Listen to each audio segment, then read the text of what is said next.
Even though Chi Chiohung was doing his best to endure and avoid a conflict with Lin Shi, it didn't mean Lin Shi felt indebted to him. If joining the Chi family meant he had to swallow his grievances, Lin Shi wasn't interested. He frowned at Chi Chiohung, sighed, and took 2 steps back. If that's the case, Chi Chiohung furrowed his brows. Just then, Chi stepped out from behind him with a look of desperation and knelt in the snow. Master Lin, I'm sorry. This is all my fault. I spoke out of turn just now. Please, forgive me. As soon as he finished, he began slapping his own face. The crisp sound of the slaps echoed in everyone's ears. It was clear Chi wasn't holding back. Before long, his face was swollen and red. The members of the Chi family looked on with a mix of humiliation and rage. After all, Chi was Chi Chiohung's right-hand man and one of the family elders. Now, he was forced to kneel and slap himself in front of a junior. These slaps might have been landing on Chi's face, but they felt like they were hitting every member of the Chi family. However, Lin Shi's expression of grievance didn't fade. If anything, it intensified.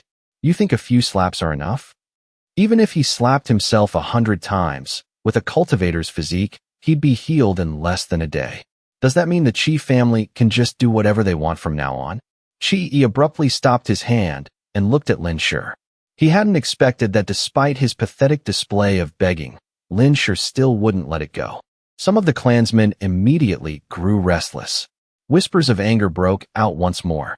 It wasn't worry they felt, but pure fury. Many gnashed their teeth, their killing intent clear, but they were quickly held back or silenced by the more level-headed members of the tribe. Meanwhile, Lin Tianrui and his group were stunned by the rapid turn of events.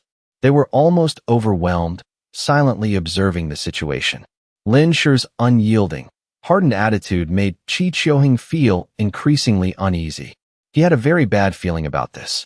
Recalling the question Lin Shi had asked earlier, he suspected Lin Shi knew something. Nephew Lin Shi, did Chi Yin tell you something? He's too young. He might not fully understand the events of the past. It's only natural for there to be some misunderstandings. Once you return to the Chi family, I will explain everything to you slowly. For now, in front of these outsiders, please give your eldest uncle some face. As for that servant, we will punish him properly once we get home. Chi Chiohung was afraid Chi Yun had badmouthed him, which was why Lin Shi was acting this way. He couldn't have imagined that Lin Shi already knew the full truth of the past. That was why Lin Shi acted as he did. He had absolutely no intention of joining the Chi family, nor did he want anything to do with them. He only wanted to kill them all. But killing them outright would be too merciful. Lin Shi narrowed his eyes. Fine then. The Chi family, including Chi Chiohung, breathed a sigh of relief. But then Lin Shi continued, cut off one of his arms. Consider it compensation for insulting me. One of the Chi family members finally couldn't take it anymore. He stood up, pointed at Lin Shi, and barked. You brat. Who do you think you are? You're just a... Before he could finish, everyone's vision blurred. The man who was about to call him a bastard was sent flying by a single palm strike from Chi Chiohung. The situation was already difficult enough to handle. He had worked so hard to smooth things over, only for this idiot to interfere. If Lin Shi was called a bastard again, there was no telling if he'd ever join the Chi family, but someone from the Chi family would definitely die. Chi Chiohung had realized that this long-lost nephew of his was quite erratic. His mental state seemed unstable. If the conflict escalated further, the consequences would be beyond his ability to control. Chi Chiohung couldn't understand how Lin Shi, a seemingly ordinary person, could reach level 5 without any resources and control so many primal beasts. Was it because he was the son of that person? Even though the man had been sent flying and was spitting blood, the observant ones realized Chi Chiohung was actually saving the man's life for his big mouth. They finally realized that this young man, younger than most of their clansmen, was someone even their patriarch feared. Chi-E. Choose and arm yourself, Chi Chiohung said to Chi-E, whose face was already swollen like a pig's head. At this point, Chi Chiohung didn't want to drag this out any longer. He wanted everyone who witnessed this today to die here. Once he seized the shelter and its resources, he would strengthen the Chi family and wash away today's humiliation with blood. Chi-E gritted his teeth and nodded.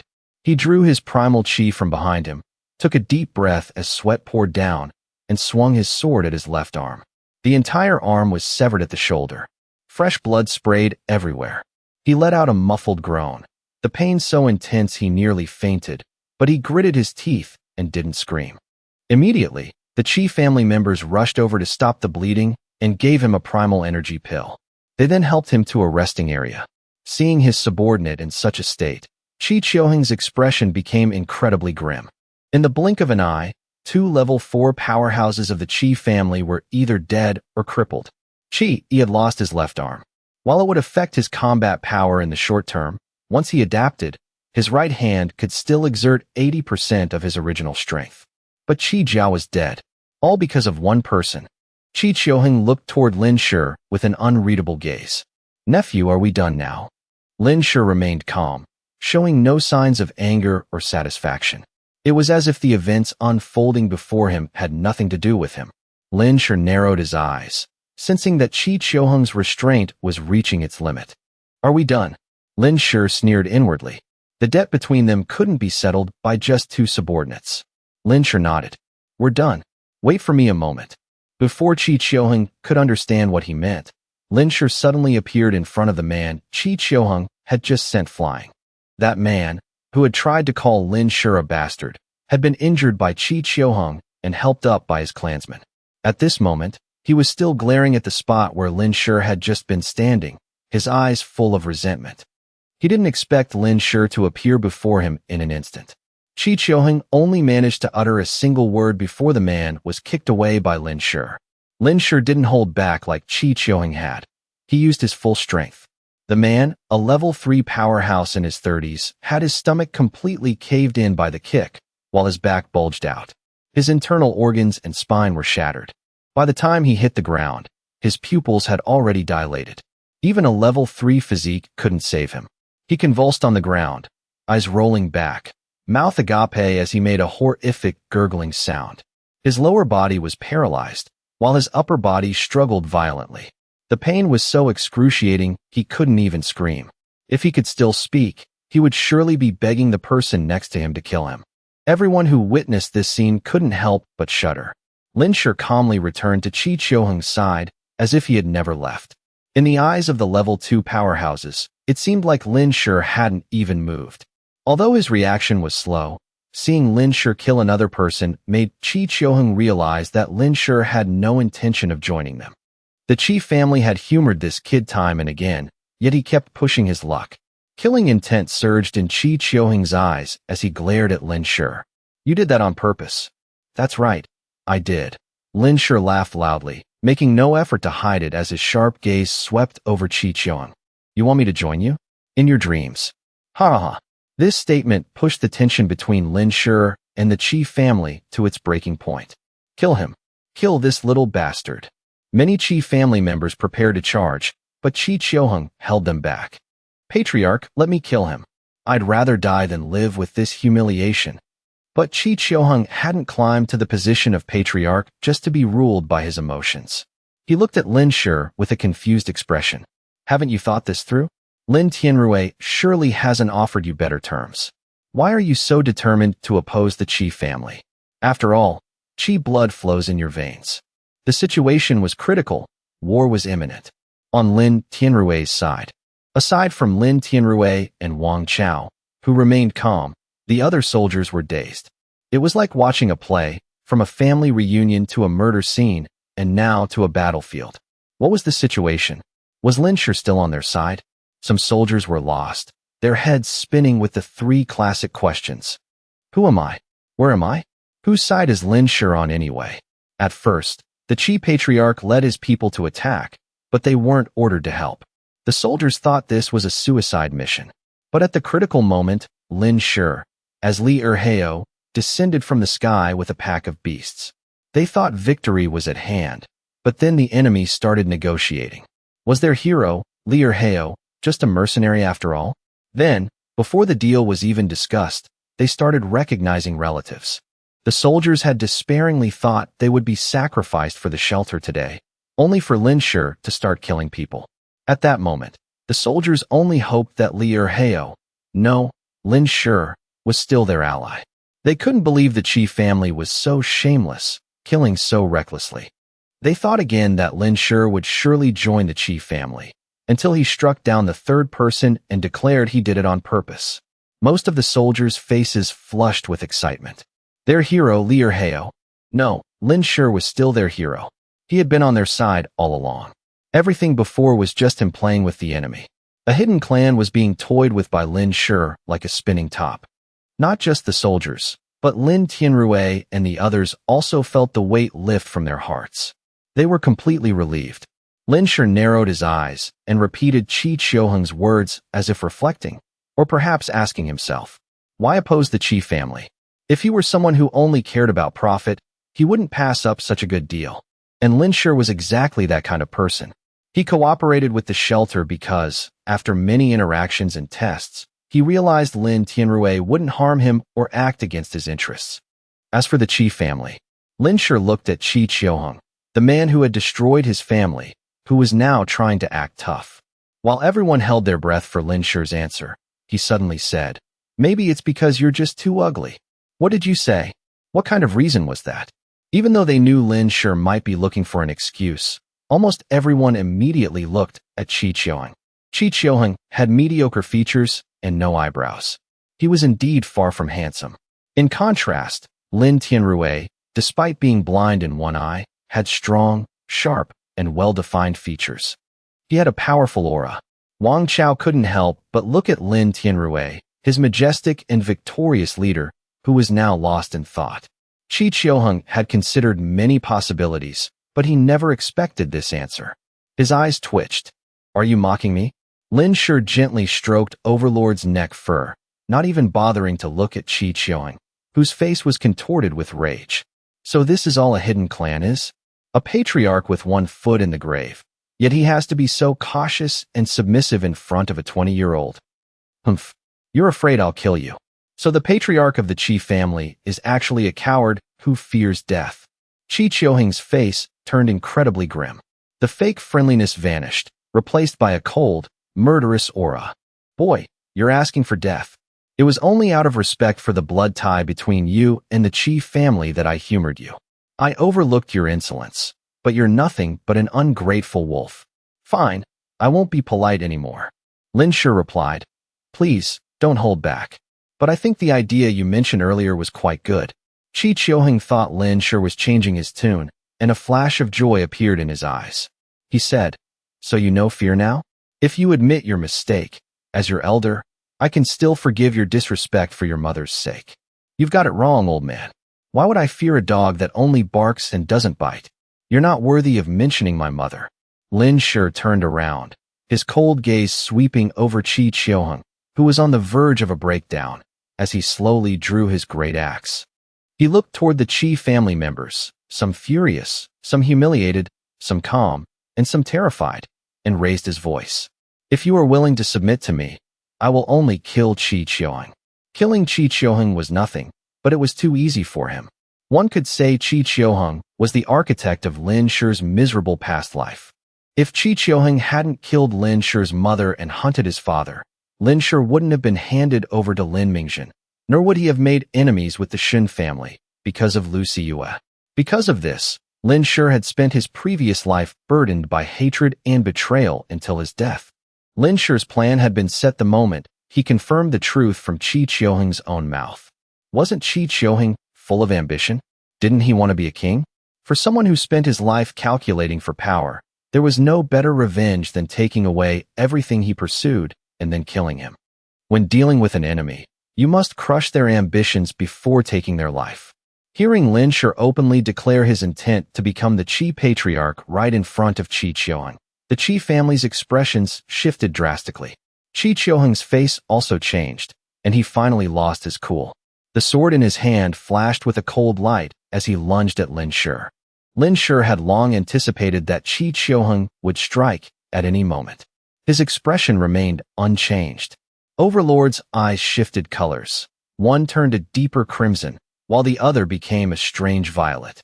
With a single swipe, the dog knocked Qi Qiuheng's sword aside. Seizing the opening, Lin Shi swung his great axe with unstoppable force toward Qi Qiuheng.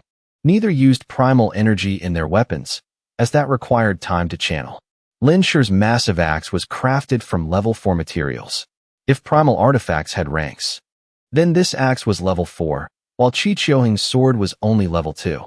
Despite the Qi family's long heritage, primal beasts only appeared after the apocalypse, and high-level beasts had only emerged recently. The Qi family's old artifacts were level 2 at best. Recently, due to internal strife, they lacked the manpower to hunt high-level beasts for materials, only managing to gather low-level ones. Qi Qiuheng had no idea that the shelter, through Qi Yun, had mastered the technology to craft primal artifacts. Facing Lin Shi's terrifying strike, Qi Qiuheng couldn't dodge in time and was forced to block with his sword, desperately pouring primal energy into it to increase its durability. But even so, Qi Qiuheng had already lost. A sword is light and agile, while an axe is powerful and heavy. He couldn't afford to clash head-on. Moreover, Lin Shi's massive axe was far sharper than Qi Qiuheng's longsword. The moment the weapons collided, Qi Qiuheng's face paled. An ear-piercing metallic screech rang out. A clear notch appeared on the blade, and it shattered instantly. Although Qi Qiuheng was a level 5 powerhouse and managed to block for a split second, he immediately twisted his body to dodge the lethal blow. Though he avoided a fatal strike to the head, Lin Shi still drew blood. The axe blade slammed directly into Qi Qiuheng's left shoulder. Patriarch, Qi Yi, who was resting in the back, rushed forward, his face full of horror. Blood sprayed everywhere. In that desperate moment, Qi Qiuheng discarded his broken sword and clamped his hands onto the axe blade. If he hadn't, this blow would have crippled him just like Qi Yi. But did the attack end there? Not a chance. Lin Shi wasn't fighting alone. Overlord had somehow circled behind Qi Qiuheng with speed that even a level 3 couldn't track. A sharp claw swiped toward Qi Qiuheng's head. If this strike landed, the consequences would be dire. Qi Qiuheng's expression twisted in terror. Qi Yi tried to charge in to help, but a massive gray shadow suddenly appeared before him, blocking his path. Little Gray had arrived. As for the other Qi members, they were faced with Cloud Leopard, Long-Armed Ape, Little White, and Tyrant, for level 4 primal beasts, and over 100 level 3 beasts behind them. No one could help Qi Qiuheng now. Furthermore, the battle between level 5 powerhouses was too fast. Aside from the crippled Qi Yi, the other Qi members couldn't even mount an effective resistance. Despair filled Qi Qiuheng's face. His hands, which were gripping the axe, suddenly let go. The massive axe blade, carrying horrific force, sliced through Qi Qiuheng's entire arm like a butcher's knife. Qi Qiuheng escaped a fatal blow from Lin Shi and Overlord by sacrificing his arm, much like a lizard shedding its tail. Fresh blood erupted from the wound, instantly soaking half of his body. The agony and blood loss nearly made Qi Qiuheng black out, but his level 5 mental strength forced him to feel every bit of the pain. And the onslaught from Lin Shi and Overlord wasn't over. Overlord pivoted and lunged at Qi Qiuheng again. Two men and a dog exchanged several blows in an instant. But as time passed, Qi Qiuheng's wounds bled uncontrollably due to the intense movement. Even the Qi family's special medicine was useless. After dodging one of Lin Shi's axe strikes, the massive blood loss slowed his reactions by a fraction. Qi Qiuheng was pinned to the ground by Overlord. Overlord, keep him alive. Lin Shi spoke just in time. Overlord immediately shifted its aim from Qi Qiuheng's throat and bit off his other arm instead. A blood-curdling scream echoed through the air as Qi Qiuheng's remaining arm was ripped away. This time, Qi Qiuheng finally lost consciousness. Lin Shi didn't care if he was faking or not. He raised his axe and chopped at his legs. If Qi Qiuheng was truly out, this blow would take his legs and end any chance of resistance. If he was faking, this would wake him up real fast. Sure enough, as the axe descended, Qi Qiuheng's eyes snapped open, and he scrambled to roll away. After that roll, Qi Qiuheng was covered in snow and blood, his hair matted and messy. Combined with his mangled body, he looked pathetic. This was a far cry from the majestic patriarch who had led his troops into battle. Lin Shi, do you really have to be this heartless? Qi Qiuheng wailed. Realizing he couldn't fight back, he tried to beg for his life, but Lin Shi wasn't listening to his nonsense. He didn't stop, continuing his assault. Lin Shi had survived hundreds of thousands of life-and-death encounters, honing his skills on the edge of the abyss. Chi Chiohung, on the other hand, had lived a life of luxury, only sparring with subordinates. Even without Overlord, Chi Chiohung was no match for Lin Shi. Especially now, with both arms gone, his reflexes shot, and his stamina at its limit. Lin Shi swung again, severing one of Chi Chiohung's legs. Seeing Chi Chiohung writhing in agony, Lin Shi stopped. While they were fighting, Lin Tianrui had led his soldiers to surround the Qi family to prevent anyone from escaping. Any Qi member who tried to help Chi Chiohung had already died under the claws of Lin Shi's beasts. Even Qi, he had been bitten in half by Little Gray, lying on the ground barely breathing. The remaining Qi members couldn't run even if they wanted to. They stood frozen, their eyes darting around, unsure of what to do. Lin Shi ordered Overlord to grab Chi Chiohung's only remaining leg and drag him in front of the Qi family. At this point, Chi Chiohung hadn't fainted, but his eyes were tightly shut, his face as pale as a sheet. His chest heaved weakly. He seemed to have given up. Seeing Chi Chiohung in such a wretched state, the remaining Qi members had various expressions. Lin Shi took it all in. The powerful primal energy of a level 5 evolver surged within him, radiating a terrifying aura. Overlord stood by his side, and the combined pressure of two level 5 beings made the level 3s feel like they were facing ancient monsters. They could barely stand. Cloud Leopard, Long-Armed Ape, and the other level 4 beasts stood in formation behind Lin Shi, followed by over 100 level 3 beasts. The overwhelming power of such a high-level force made it hard for the Qi members to even breathe. In their eyes, Lin Shi was like a human beast king, backed by monsters that could tear them apart at any moment. Lin Shi glanced at the terrified faces of the Qi clansmen and repeated his offer. "Accept me as your master, and I won't kill you." After a brief, heavy silence, a man in his 40s from the Qi family knelt. I am willing to accept you as my master." Once the first person knelt, a second followed, then a third, then a fourth, until almost every Qi member was bowed on the ground. Lin Shi gave a soft command. "Kill those still standing." Immediately, the beasts behind him lunged, slaughtering the few who still resisted. Those who had submitted kept their heads bowed low. "So what are you supposed to call me?" Lin Shi looked coldly at the figures kneeling in the snow. "Patriarch." "Too quiet. I can't hear you." "Patriarch." Lin Shi's lips curled slightly. He knew these people were only submitting out of fear of death. Very few actually meant it. Most had their own agendas. But Lin Shi didn't care. He had no intention of actually leading them. He looked down at Chi Chiohung, whose eyelids were trembling. "Did you hear that? Your people have all accepted me as their master." Chi Chiohung's eyes snapped open, filled with a storm of darkness and danger. "You won, but can you tell me why you hate me so much? Why you want to take everything from me?" If Chi Chiohung hadn't felt Lin Shi's hatred by now, he would have wasted decades of his life. Lin Shi glanced around. Lin Tianrui and his soldiers were surrounding the Qi family from a distance to prevent escapes, but they hadn't attacked yet.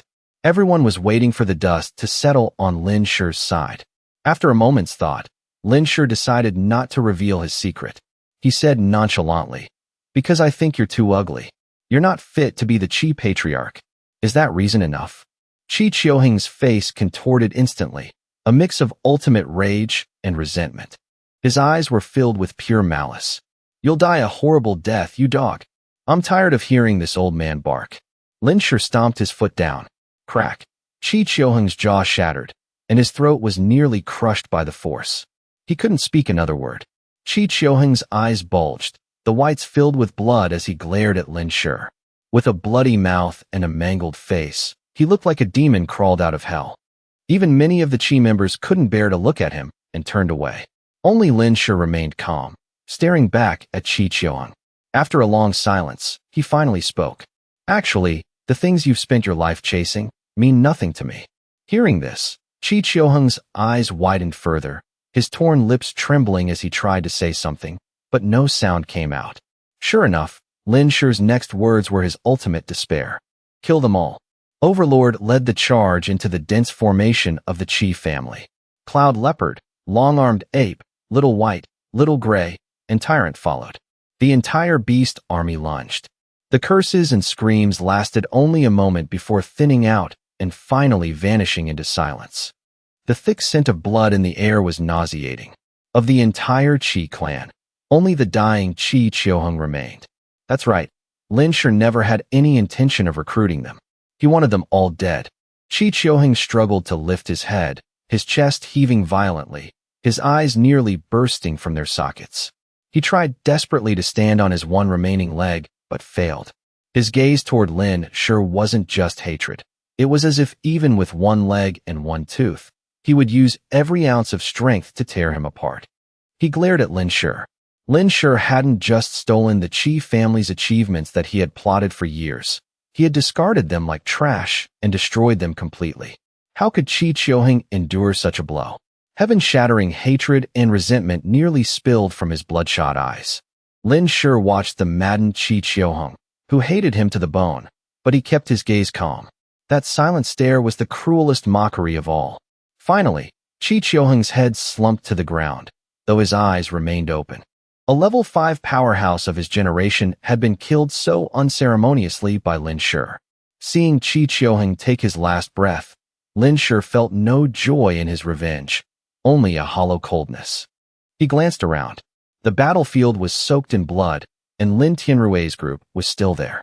Lin Shi saw the fear, doubt, helplessness, and pity in the soldiers' eyes. Lin Shi had tricked the Qi clan and slaughtered them after they surrendered. Not everyone could accept that. Lin Shi looked away. He wouldn't let being called a hero change who he really was. 8 years of surviving the apocalypse in his past life had erased any unnecessary kindness or sentimentality. What did other people's opinions matter to him? If he could speak his mind, he'd say he didn't enjoy having blood on his hands either. If others didn't provoke him, if these people weren't his enemies, he really would have liked to say, "I truly don't like killing." Lin Shi and Lin Tianrui exchanged nods. He told Overlord to clear the corpses and then left. So many evolved powerhouses, that's a lot of primal energy. After Lin Shi left, Lin Tianrui and his soldiers cleaned the blood from the ground to avoid attracting more beasts. The hundreds of soldiers and officers originally prepared for a great war now silently cleared the blood-stained snow. In this unprecedented battle against a hidden clan, there hadn't been a single casualty. It should have been a moment to celebrate, but the atmosphere among the troops was eerie. It was strangely silent. The blood-soaked snow was shoveled into a pre-dug pit and buried. Lin Tianrui gathered all the soldiers. Today, his voice boomed. He paused, drawing everyone's attention, then continued. Originally, we faced a battle with incredibly low odds of winning. Thanks to Comrade Lin Shi's support, our soldiers are all safe. Not a single casualty. Let's applaud this unprecedented victory. Some soldiers opened their mouths as if to speak, but stopped. Others looked away. Lin Tianrui's gaze remained as steady as ever. A few scattered claps rang out. Lin Tianrui's face hardened. Thanks to Lin Shi, we crushed the enemy's plot to seize the shelter without losing a single man. Are you not happy? No, sir. The response was still sparse. Lin Tianrui became even more stern, sterner than ever before. He understood what his trained soldiers were thinking. If he couldn't resolve their misunderstanding of Lin Shi today, it was only a matter of time before Lin Shi stopped cooperating with the shelter. At this point, the shelter couldn't afford to lose Lin Shi, but Lin Shi didn't necessarily need the shelter. Though Lin Shi's methods were sometimes cruel, he was like a wake-up call for those still hoping for the return of peaceful times, including Lin Tianrui himself. Without Lin Shi, the shelter would have ceased to exist long ago. I know what you're thinking. You pity the enemy. But have you considered this? Those who died were our enemies. They were bandits who wanted to steal our shelter and everything we protect. But they surrendered. A weak voice rose from the ranks. That voice represented the thoughts of a portion of the soldiers. If it had been a fair fight, they would have had nothing to say and no pity for the enemy. But those Qi family members had stopped resisting and knelt to surrender, yet Lin Shi killed them anyway. Lin Shi would stop at nothing for revenge. The soldiers didn't know about the blood feud between him and the Qi family. They didn't know that the Qi clan had countless branches, and aside from the main line, the others had almost no blood relation to him. And those who were closely related to Lin Shi had mostly been killed by Qi Qiuheng. The soldiers only saw Lin Shi brutally killing those who had surrendered, people who were supposedly his own kin. Witnessing that, many soldiers couldn't accept it. Is this how I trained you? Lin Tianrui was furious and disappointed. He looked toward Wang Chao and the other officers. They all lowered their heads. Then let me tell you again today. Against an enemy, no method is too extreme because this is a world of chaos. This is the apocalypse. Lin Tianrui roared. Anyone dissatisfied with Lin Shi, step forward. No one moved. Step forward. Lin Tianrui roared again. This time, someone did.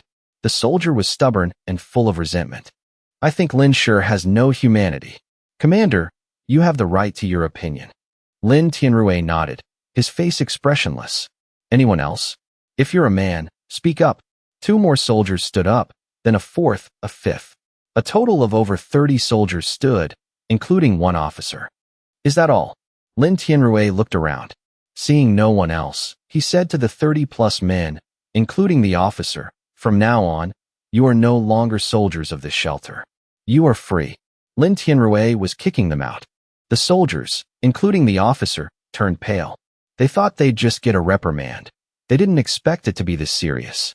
Commander, we were wrong. The 30-plus soldiers quickly apologized, but most still harbored resentment toward Lin Shi.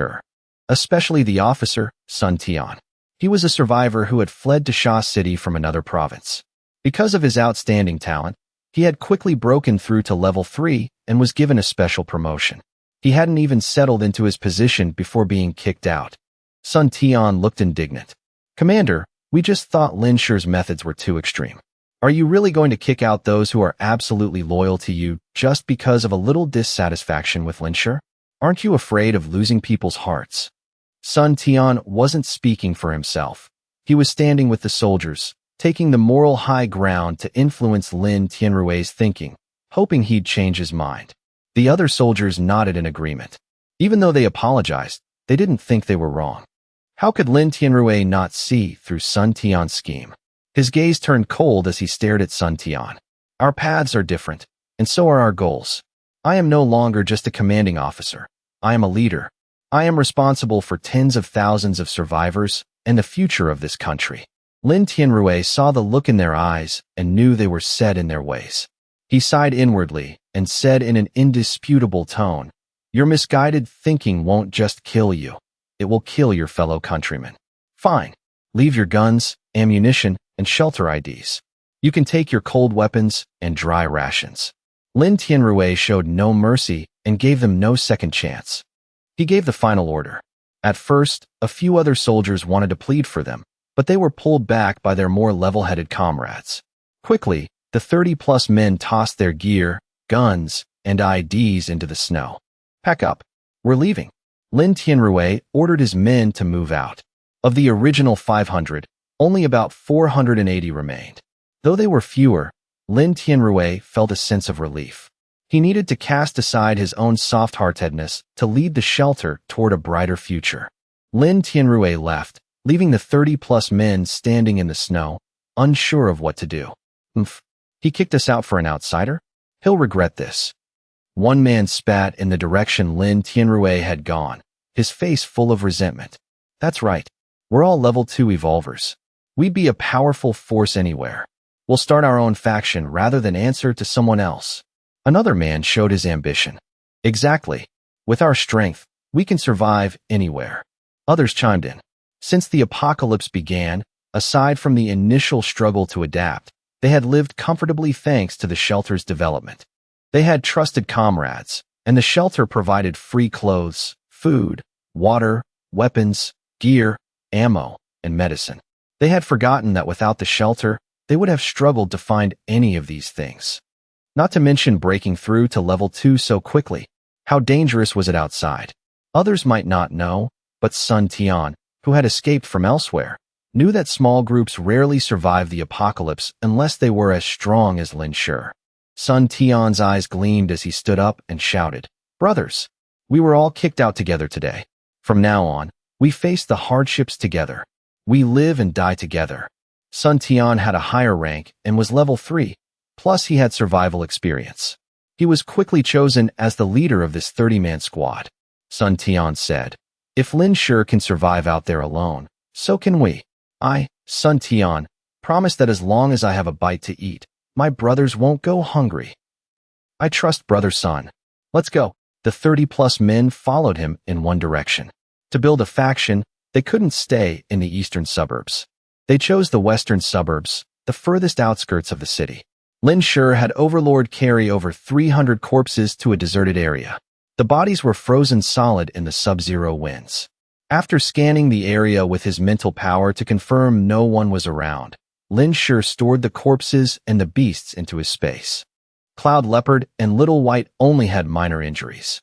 Lin Shi checked them over and, seeing they would heal on their own in a few days, he felt relieved. He took out some artificial beast corpses from his space to feed his beast army. These beasts were clones and had no primal energy. However, his stock of energy-rich beast meat and gene medicine was completely depleted. He had to make do with the clones for now. As for the Qi family corpses, those were for him to absorb primal energy from. It had been a while since he seriously focused on increasing his energy. Even if he didn't absorb it, he wouldn't let his beasts eat humans. That was his final line as a human being. Lin Shi rode Overlord back to the safe house alone. Once back, the first thing he did was take the Qi family corpses out of his storage. He piled them in front of the door. Every corpse had eyes wide open, but Lin Shi showed no emotion. Leaving Overlord to guard the perimeter, Lin Shi placed his hand on a corpse. The treasure basin interface asked if he wanted to absorb primal energy. He silently replied, "Absorb." A total of 311 evolved corpses, the lowest being level 2. The massive influx of energy was much faster than when he leveled up by absorbing thousands of gene pills. Since he hadn't calculated how much energy there would be, the sheer volume surpassed his imagination. Even with his current physique, the torrent of energy made his meridians and muscles ache. But for Lin Shi, who had endured so much pain, this was nothing. He adapted quickly. Time passed, and the absorption process lasted from dawn until the following morning. The scent of blood from the corpses attracted over a dozen beasts during the night, but Overlord handled them all. Lin Shi didn't expect it to take so long.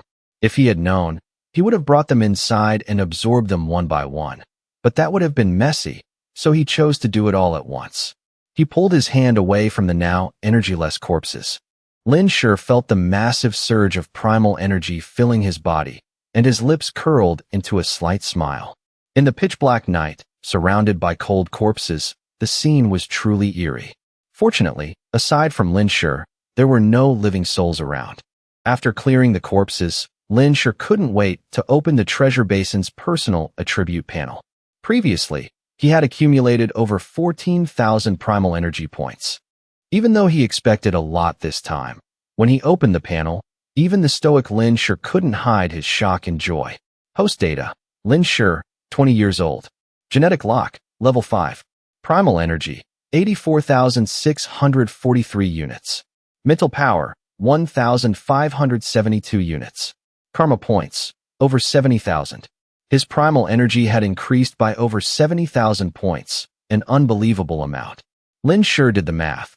A level 5 like Qi Qiuheng had at least 10,000 points, while Qi Jia and Qi Yi, the two level 4s, had at least 6,000 each. Even with a generous estimate, that was only 22,000. The remaining 50,000 plus points came from the 10 level 3s and over 280 level 2s. Although a level 2 only had between 100 and 399 points, their sheer numbers added up. Averaging 180 points each, that was over 50,000. At that moment, a truly dark thought flickered in Lin Shi's mind, but he immediately suppressed it. Lin Shi closed his eyes and took a few deep breaths until his gaze returned to normal. Overlord, come back.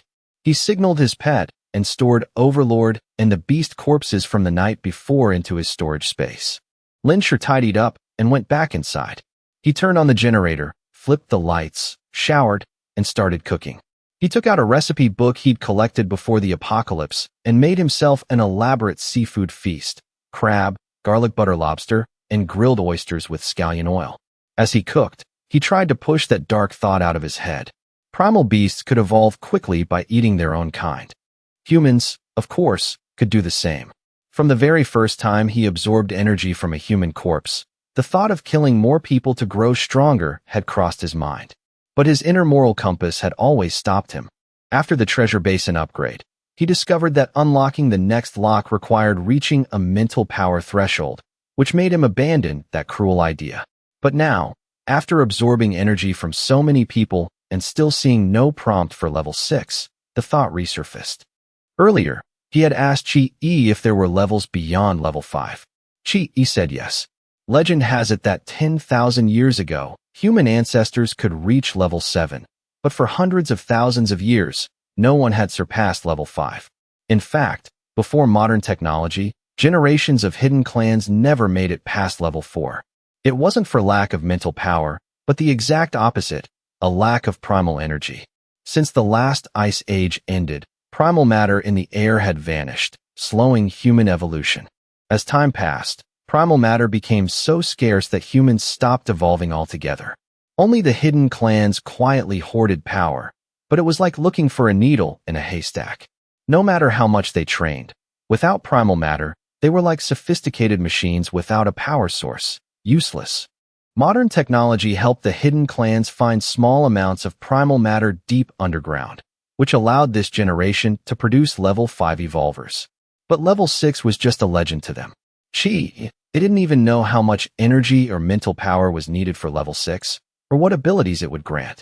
Previously, whenever his energy or mental power hit a threshold, the treasure basin would notify him. Now, with over 84,000 points, it was silent. This proved that even 80,000 wasn't enough for level 6. The fastest way to reach that threshold was undoubtedly to absorb energy from other evolvers or primal beasts. Thinking of this, Lin Shi clenched his fist, crushing the glass in his hand. After eating, Lin Shi took out the mutated humanoid he'd dug up in the southern district to examine it. Outwardly, it only differed from a normal human in its massive size and the lack of leaves or red berries on its head. Other features weren't that different. It even had a human-like head, for limbs, and a face. If this were on TV, it would definitely be called a heavenly ginseng. But anything that could be put into the vacuum storage space wasn't a living creature. Lin Shi had tested this countless times. Even a dying beast couldn't be put into vacuum storage. Therefore, despite looking like a heavenly ginseng, he concluded it was a non-living plant. Only one thing bothered him. As mentioned, this mutated thing was over a meter long and shaped like a person. It looked like a small child lying on the table. Lin Shi stared at it for a long time, thinking about having to eat it, and didn't know where to start. Finally, he decided he needed to determine if this thing would cause any harmful mutations or if it was poisonous before eating it. As before, he wouldn't use his own beasts for the experiment. Outside, the sun was rising. Lin Shi was about to go out and catch something when he suddenly froze. He muttered, "Perfect. Just when I needed a pillow." Within his mental range, a small creature was sneaking through the snow, searching for something, and it was heading straight for him. "It's you." Lin Shi put the ginseng away and rushed out of the safe house toward the creature, part rabbit, part rat, in his mental range. Lin Shi didn't know that the little creature about to become his test subject was a species on the brink of extinction even before the apocalypse, the Ely Pika. The Ely Pika was a herbivore that mainly ate medicinal herbs. It survived by finding mutated herbs and plants. The scent of the ginseng had lured it here. In the frozen apocalypse, herbivores, cold-blooded animals, and birds all struggled to survive. Any species that still existed proved it had survival skills superior to most predators. Lin Shi chased the Pika like the wind. At this distance, it would only take him a few seconds to reach it. But unexpectedly, as soon as he left the safe house, the Pika in his mental range moved. It was as if it sensed danger and immediately dove into the snow. "Huh," Lin Shi grunted.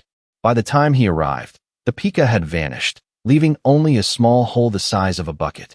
Using his mental power, Lin Shi found the Pika digging downward. It was already over 10 meters deep. This little thing was quite alert. Chasing a level 2 beast, Lin Shi didn't want to dig and get covered in mud, but that didn't mean he'd let it go. Lin Shi thought for a moment, and Chi-Chi appeared in his hand. Level 4 Chi-Chi wasn't much bigger than level 3, still about the size of a wash basin. "Catch that little thing down there." Lin Shi pointed at the hole. Chi-Chi jumped down, sniffed the air, and dove in. The hole was a bit small for Chi-Chi, but it was a master digger. With the tunnel already started, Chi-Chi dug through easily. It quickly caught the Pika trying to escape. Asterisk chirp. Chirp. Asterisk the little creature struggled as Chi-Chi pushed it out. Before, if it sensed danger early, it just had to hide in its burrow. Too bad it met Lin Shi today. Lin Shi grabbed the little thing by the scruff of its neck and carried it back to the safe house. Honestly, this little thing was quite cute. Gray-brown fur, large ears, black eyes, and a tiny tail. Even though it was cute, that didn't stop Lin Shi from using it as a test subject. To keep it from running off, he tied it up with a rope. Then, he took the mutated ginseng out of storage. The moment he took it out, the Pika's eyes lit up. It kicked its back legs, struggling harder than when Chi-Chi caught it. It lunged, trying to bite the ginseng. Seeing this, Lin Shi quickly pulled it away. Don't be greedy. It seemed the mutated ginseng had a powerful pull on primal beasts. Lin Shi broke off a tiny piece of a root hair and placed it in front of the Pika. The little creature didn't hesitate and gobbled it up. Lin Shi was lucky he pulled his hand back fast, or he would have lost a finger. After eating the tiny root, the Pika kept staring at the whole ginseng in Lin Shi's hand. For safety, he put the ginseng back in storage and continued to observe the little animal. About 10 minutes later, the Pika closed its eyes. Lin Shi jumped. Was the ginseng poisonous? He checked and saw it was still breathing, heart still beating, so he kept watching. 2 hours later, strong and weak pulses of primal energy began to ripple through the Pika. 10 minutes after that, it had become a level 3 primal beast. This surprised Lin Shi. He didn't expect the mutated humanoid to be this effective. He had only fed the Pika a tiny root hair, less than 1/10,000th of the whole ginseng. Of course, it was possible the level 2 beast was already close to a breakthrough, but it proved the mutated humanoid was harmless. Lin Shi spent the next day observing the Pika. Once he confirmed there were no issues, he put it into his living space. Since he'd caught it and wasted a piece of the mutated humanoid on it, he couldn't let it go to waste. Leaving the Pika to Chi-Chi, Lin Shi took the mutated humanoid out again. This time, he tried it himself. He broke off a tiny root hair and put it in his mouth. Instantly, his mouth was filled with an indescribable medicinal taste. It was bitter at first, but after a few chews, it turned sweet. As he swallowed, a sensation similar to the golden fruit from before spread through his body. He felt a heat rising, and his head began to buzz. Lin Shi immediately opened the treasure basin interface. He watched the stats climb, not just primal energy, but mental power too. It felt incredible. Once the changes settled, he checked his panel. Primal energy up by 232 points, mental power up by 33 points. All from just one tiny root hair. Lin Shi knew he'd found a treasure. This mutated humanoid was the kind that boosted mental power. He broke off another piece, twice as big as the first, and ate it. The familiar sensation returned. This time, primal energy increased by 556 points, and mental power by over 71 points. Amazing. Lin Shi was thrilled. He looked at the main body of the ginseng. The essence was in the core. If he ate the whole thing, how much would he gain? He had a feeling this mutated humanoid would bring him an unprecedented breakthrough. He took the long sword he'd gotten from Qi Yun and gently sliced down from the top of the ginseng. He intended to cut a slice to eat, but he didn't expect the mutated humanoid to be hollow inside. As soon as he made the cut, liquid immediately poured out, spilling across the table. The entire safe house was filled with a thick medicinal scent. It was much stronger than the root hairs. Lin Shi knew this was the ginseng's essence. His first reaction was to pull the sword out and press his mouth against the cut to stop the leak. A fragrant aroma rushed to his brain and down his throat, spreading through his entire body. By the time he'd sucked the humanoid dry, he felt an incredible sense of fullness. Given his current appetite, even 10 pounds of meat only barely filled him up. This ginseng liquid, though a fluid, contained a staggering amount of energy. As the medicine took effect, Lin Shi felt like his stomach was on fire. The fire spread from his stomach to his limbs and brain, far stronger than any reaction he'd had to mutated plants before. His mind quickly became a mess, and he felt a stabbing pain. It felt like his whole body was being incinerated. Before passing out, Lin Shi only managed to put the ginseng back into his space before collapsing to the floor. This blackout was similar to his previous ones, but Lin Shi, unconscious, had no idea that while the ginseng was stored, some liquid still remained on the table. That liquid continued to emit a strange medicinal scent, which drifted out through the safe house's chimney. Half a month ago, the beasts around the western suburbs had been nearly wiped out by Lin Shi and Overlord. However, during that time, Lin Shi had been in the eastern suburbs waiting for the chief family.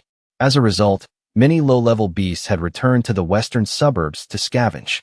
On the second day of Lin Shi's coma, in a modern residential area in the western suburbs, Sun Tian and the 32 Level 2 evolvers kicked out of the shelter had set up a temporary camp. Sun Tian chose to stay in Sha City instead of developing elsewhere for a reason. Currently, the shelter's expansion under Lin Tianrui was still limited to the eastern suburbs. The western suburbs were the furthest away. No matter how fast the shelter built, it would take at least a few years to expand across the entire city. Therefore, the next few years were the best time to build a power base in the western suburbs. With the official shelter's reputation, Sha City would constantly attract survivors from all over. What Sun Tian wanted to do was intercept them, stop the survivors heading for the shelter, recruit them, and build his own small-scale shelter. As for how to intercept them, Sun Tian had a plan. Even though they had nothing now, they could manipulate information and smear the official shelter in the shadows.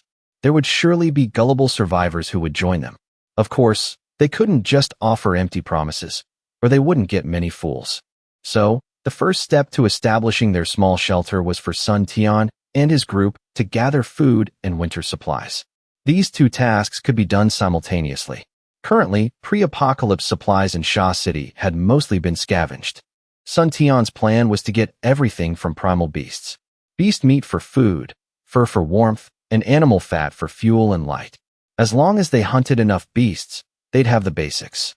After arriving in the western suburbs yesterday and settling in, they had already exhausted their meager rations. Today, Sun Tian urged the 32 Level 2 evolvers to go out and hunt. Unfortunately, Sun Tian and his men searched through the freezing wind for half a day without seeing a single beast. "Where are they? Where did they all go?" one Level 2 evolver muttered. As soon as he spoke, someone replied, "When you don't want to see them, they're everywhere. When you're looking, you can't find a single one. Did they all gather somewhere? If there are 20 of them in one place, we're in trouble. Look at that scared face of yours. We used to kill 5 beasts with just 6 people. Back then, they had guns and armor-piercing rounds provided by the shelter.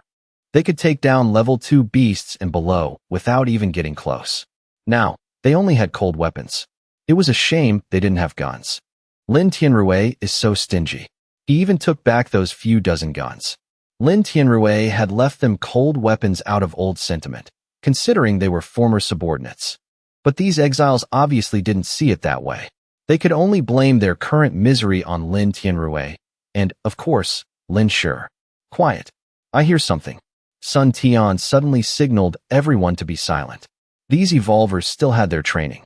They shut up instantly. Before long, the sound of rustling footsteps approached. A Level 2 mutated fox ran past in the distance. The fox didn't seem to notice Sun Tian and his group. Sun Tian waved his hand, signaling the chase. He led the charge after the fox, with his men close behind. The fox was fast, but Sun Tian, a Level 3 evolver, quickly caught up and blocked its path. Working with his team, he killed the fox. After running about a kilometer, Sun Tian noticed another beast appearing from a different direction. The beast looked back at Sun Tian but didn't attack. It just kept running in the same direction as the fox. Sun Tian was suspicious but didn't think much of it since he was about to catch the fox. Just as they finished it off, a Level 2 ape swung past on the buildings above, heading the same way without stopping. Normally, these beasts would attack the moment they caught a human scent. Why was today so different? Sun Tian killed the fox, but he was still bothered by the 2 beasts that hadn't attacked. "Where are they going?" Seeing Sun Tian's grim face, a teammate asked, "What's wrong, Captain?" Sun Tian shook his head, about to say nothing, when he saw a mutated wild boar running in the distance.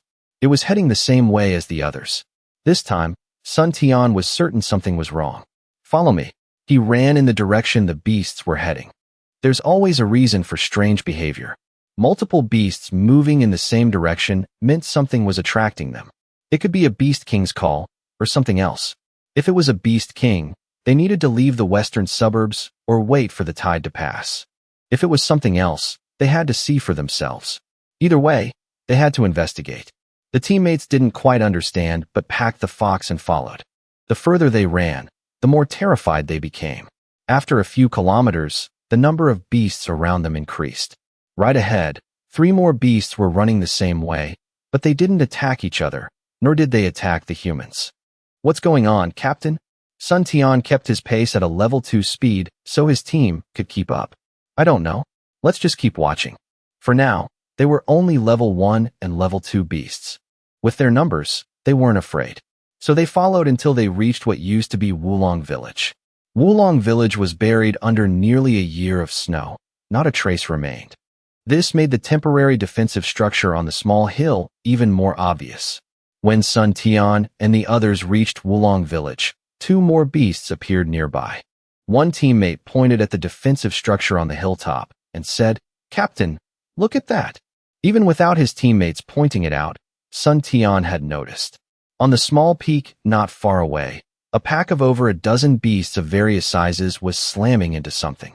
Seeing that it wasn't a high-level beast king summoning them, Sun Tian breathed a sigh of relief. He immediately wondered what could attract so many beasts. Let's go take a look. Captain, there are so many beasts there. Isn't it dangerous to just go up? Sun Tian said, "Don't worry. Something is attracting them. I think as long as we don't do anything, they won't attack. Be careful. If any of them attack, I'll give the signal to retreat. With this many of us, those beasts won't be able to stop us if we want to leave." On the way, the beasts were so distracted by whatever was drawing them that they ignored the humans completely. As long as they approached cautiously, they wouldn't be attacked. Seeing that Sun Tian made sense, everyone carefully crept up the slope. Before long, they reached the summit.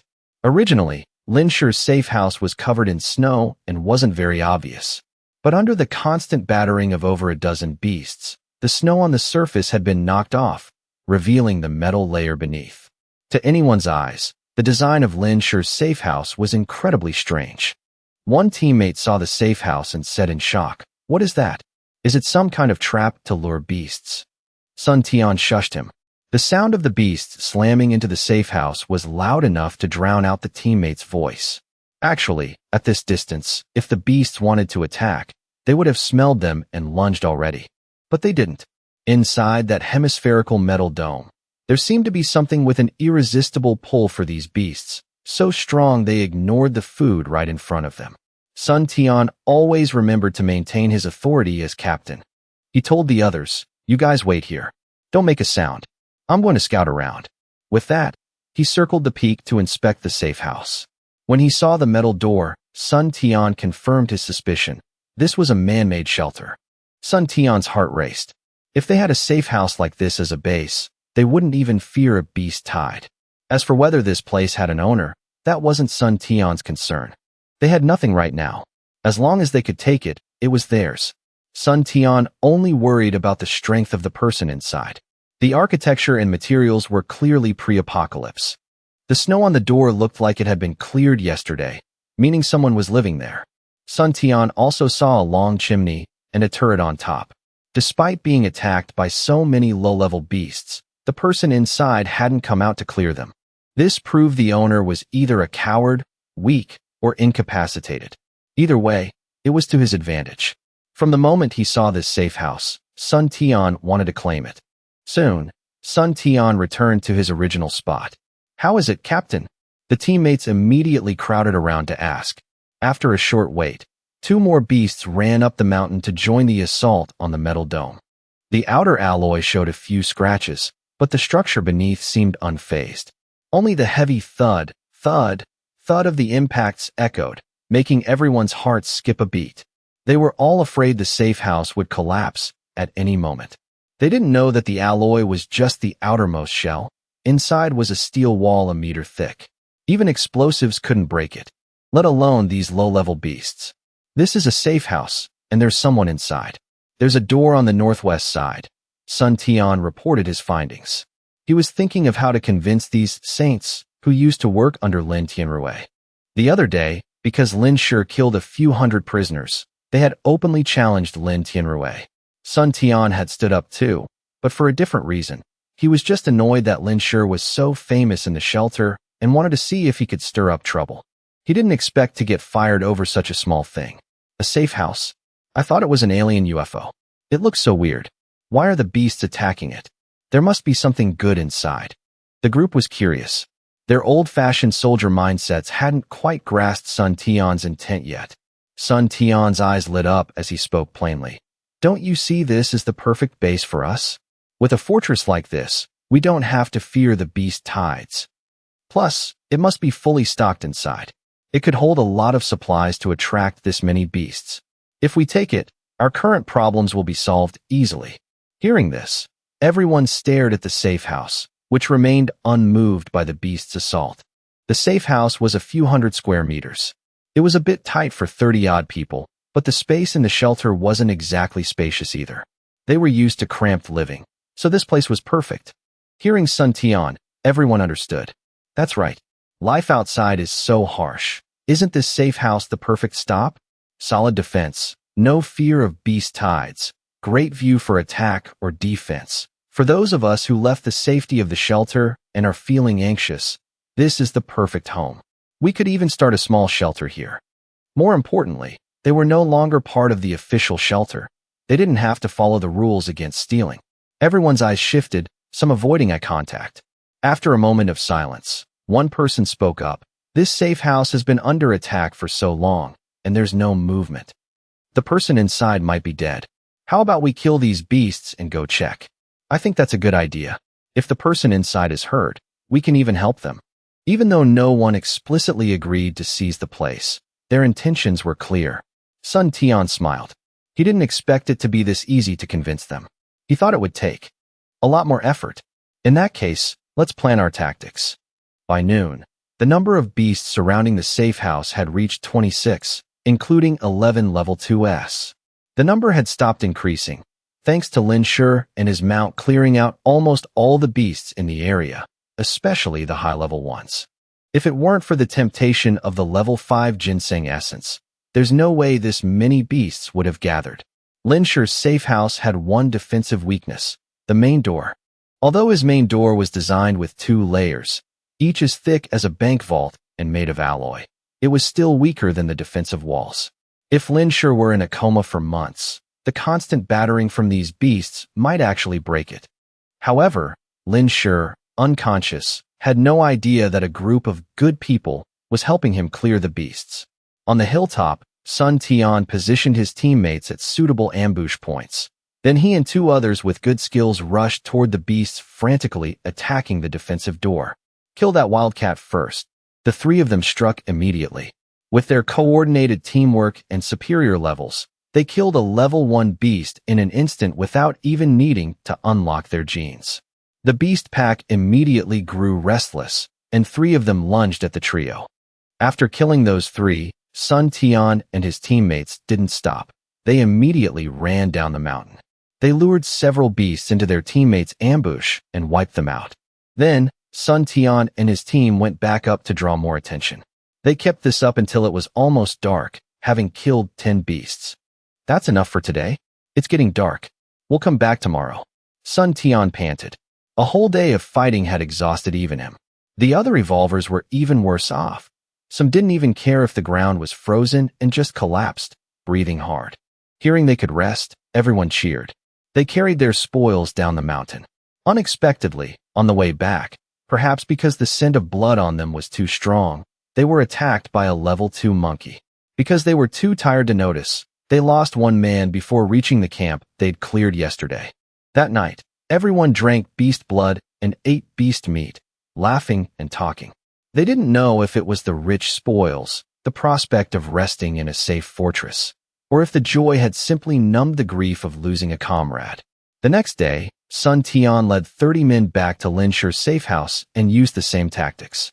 Overnight, the pack had dwindled to 16, but 2 more had joined. This was still within Sun Tian's control. He looked at the excited soldiers and said, "We'll kill 10 more today. If all goes well, we'll break into this fortress tomorrow. Let's get started, Captain." That day, Sun Tian and his men worked. From morning till night. They took a few more breaks and saved some strength for the trip back. They returned safely to their camp. On the third day, Sun Tian went back up the mountain. Overnight, the pack was down to 8, but 3 more had joined.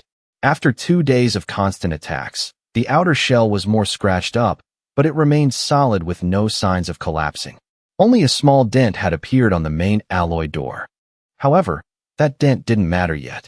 If Sun Tian and his group hadn't been carefully picking off the beasts for 2 days, the damage would have been much worse. Sun Tian and his team continued their strategy from the previous 2 days. Everything went smoothly at first, but in the afternoon, while they were resting and recovering, a level 3 wild boar appeared on the hilltop. "Captain, what do we do?" a teammate asked nervously. Sun Tian's face darkened. Originally, there were only 4 level 2 beasts left at the door. They thought if they pushed a bit harder, they could finish them off today. But now, a level 3 beast had appeared. This meant that attacking and seizing the shelter today was an impossible mission. "Let's go back. We'll come back tomorrow," Sun Tian barked. On the 4th day, Lin Shi still hadn't woken up. The terrifying impact force of the level 3 wild boar had dented the metal door in just 1 night. Moreover, it was smart. It knew how to use its weight to push the door, unlike the stupid level 1 and 2 beasts that just rammed into things. When it got tired, it let the other level 2 beasts take turns slamming into it. If another level 3 beast joined in, the first metal door would likely be completely destroyed within 2 days. While it wouldn't be enough to break into the shelter, it would mangle the first door so badly it would jam. If that happened, Lin Shi wouldn't be able to open it from the inside. Fortunately, while Lin Shi was unconscious, Sun Tian and his group were outside protecting the shelter for him. After nonstop fighting on the hilltop, only 5 beasts remained, including the level 3 boar. This time, Sun Tian and his men had to activate their genetic locks simultaneously. At the cost of 5 teammates, they finally slaughtered all the beasts. The original squad of 33 was down to 27, but no one was mourning. Instead, their faces were full of excitement. "Awesome. We finally cleared out those bastards. Can we move into the shelter today? Stop talking nonsense. Clean this place up first. Xiao Wang, aren't you good at lockpicking? Get that door open." At this point, they weren't hiding their intentions anymore. They claimed that if the owner was inside, they were going in to rescue them. But if there really was someone inside, these evolvers wouldn't hesitate to kill them. Along with their dead comrades, they had fought nonstop for 4 days for this moment. Even when the beast tide came, they hadn't worked this hard. The man called Xiao Wang immediately went to inspect the deformed metal door. Before, with the beast surrounding it, he hadn't been able to get a good look at the door or the lock. Now that he saw it up close, he couldn't help but gasp. "Captain, this is a mechanical lock." Sun Tian frowned. "I didn't ask what kind of lock it is. I asked if you can open it." They had worked so hard to kill all those beasts. If they were stopped by a door, it would be a huge joke. "I can open it, but without the key or the code, it might take some time." Xiao Wang hesitated before saying. "How long?" "About 3, no wait, 2 days." Xiao Wang glanced at Sun Tian's face and changed 3 days to 2. A teammate suddenly said, "Captain, isn't there a chimney up there? We can go in through the chimney." In the darkness, Lin Shi's eyes had been closed for 6 days. His eyelids flickered, and he opened his eyes from his slumber. The power was out because the generator had run out of gas, and he hadn't been able to refill it. As soon as he woke up, Lin Shi heard unexpected voices echoing from the darkness. "Captain, this damn chimney grate is locked, and there are multiple layers. Cough, cough. It's so dusty in here. The owner must have been burning wood. Stop whining. The beasts couldn't stop us, but we're getting held up by a chimney and a stupid lock. Hurry up. Get in there." Yeah, I know. But this grate looks impossible to break through quickly." "Captain, maybe we should see how Xiao Wang is doing. Isn't he the lock expert? It's been 3 days, and he still hasn't opened it." Speaking of this, Sun Tian's head was throbbing with rage. He thought Xiao Wang's 2 days was already slow, so he listened to his teammate and decided to try the chimney. He didn't expect the owner to be so paranoid that they'd put multiple grates in the chimney. The grates were thick, made of some special alloy wire. The chimney was cramped, and after half a day of taking turns, everyone was covered in soot, and they'd only broken through 1 layer. They'd tossed some kindling down to see, only to find several more layers beneath. For the past 3 days, Sun Tian had his men take turns breaking the grates in the chimney, while Xiao Wang kept working on the main door. They also had to keep a lookout. Even though Sun Tian had cleared the beasts at the door, one would still occasionally be lured over. They still hadn't gotten into the safe house, yet they had to pull guard duty. Sun Tian was already at his wit's end.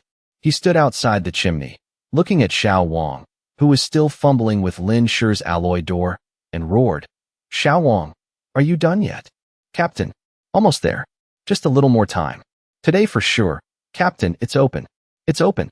Xiao Wang excitedly pushed the door open, but his smile vanished instantly. Sun Tian jumped down from the chimney.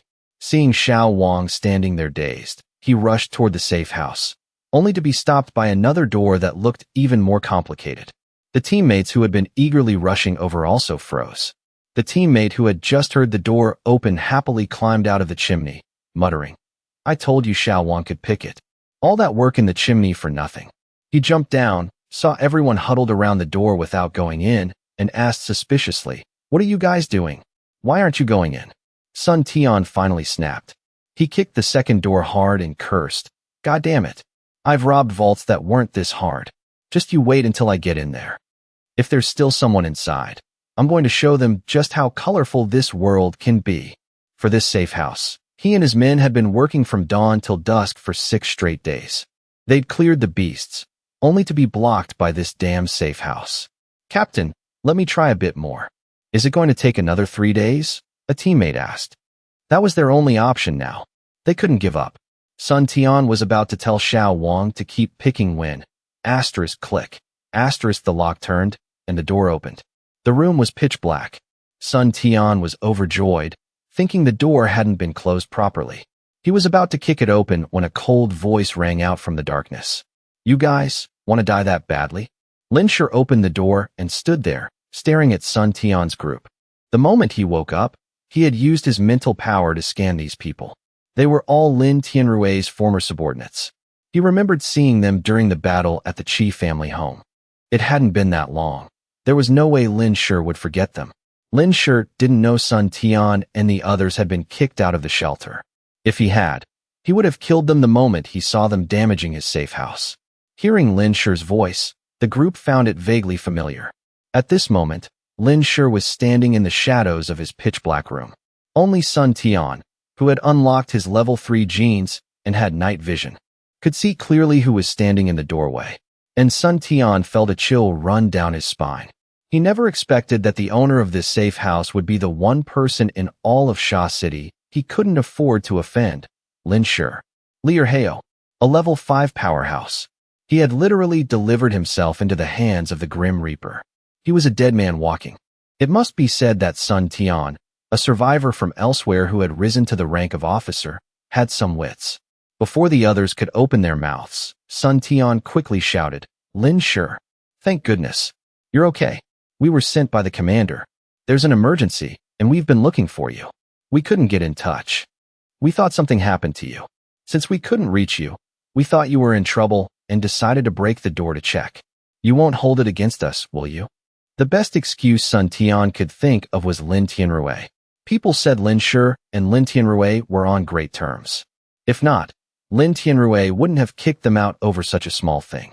Sun Tian thought that by mentioning Lin Tianrui, Lin Shi would lower his guard. "Lin Tianrui has an emergency and sent you to find me?"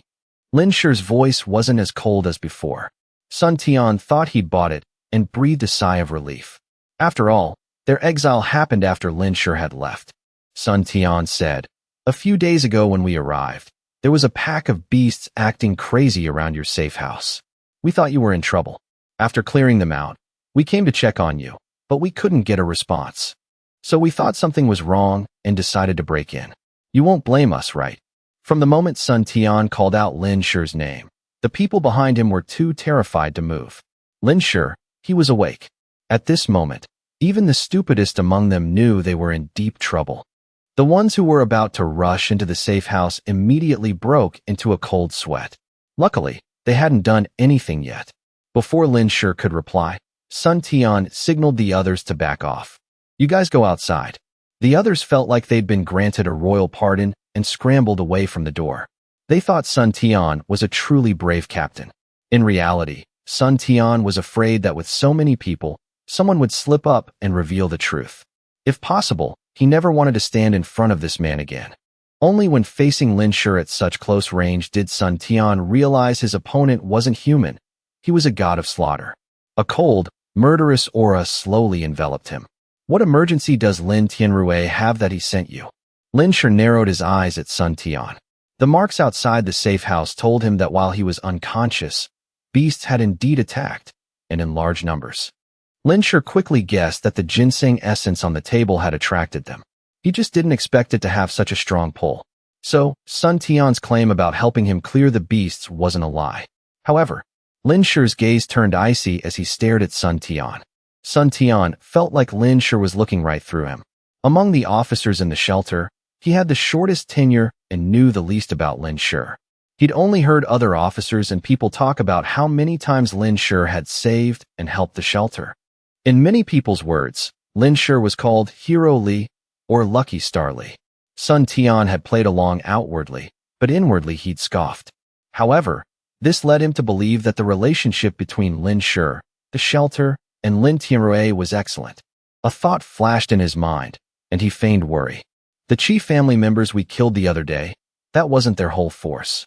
This time, the Qi family sent almost their entire strength to surround the shelter. The commander sent us through a secret passage to tell you the shelter is in danger and needs your help. Lin Shi's gaze grew even colder.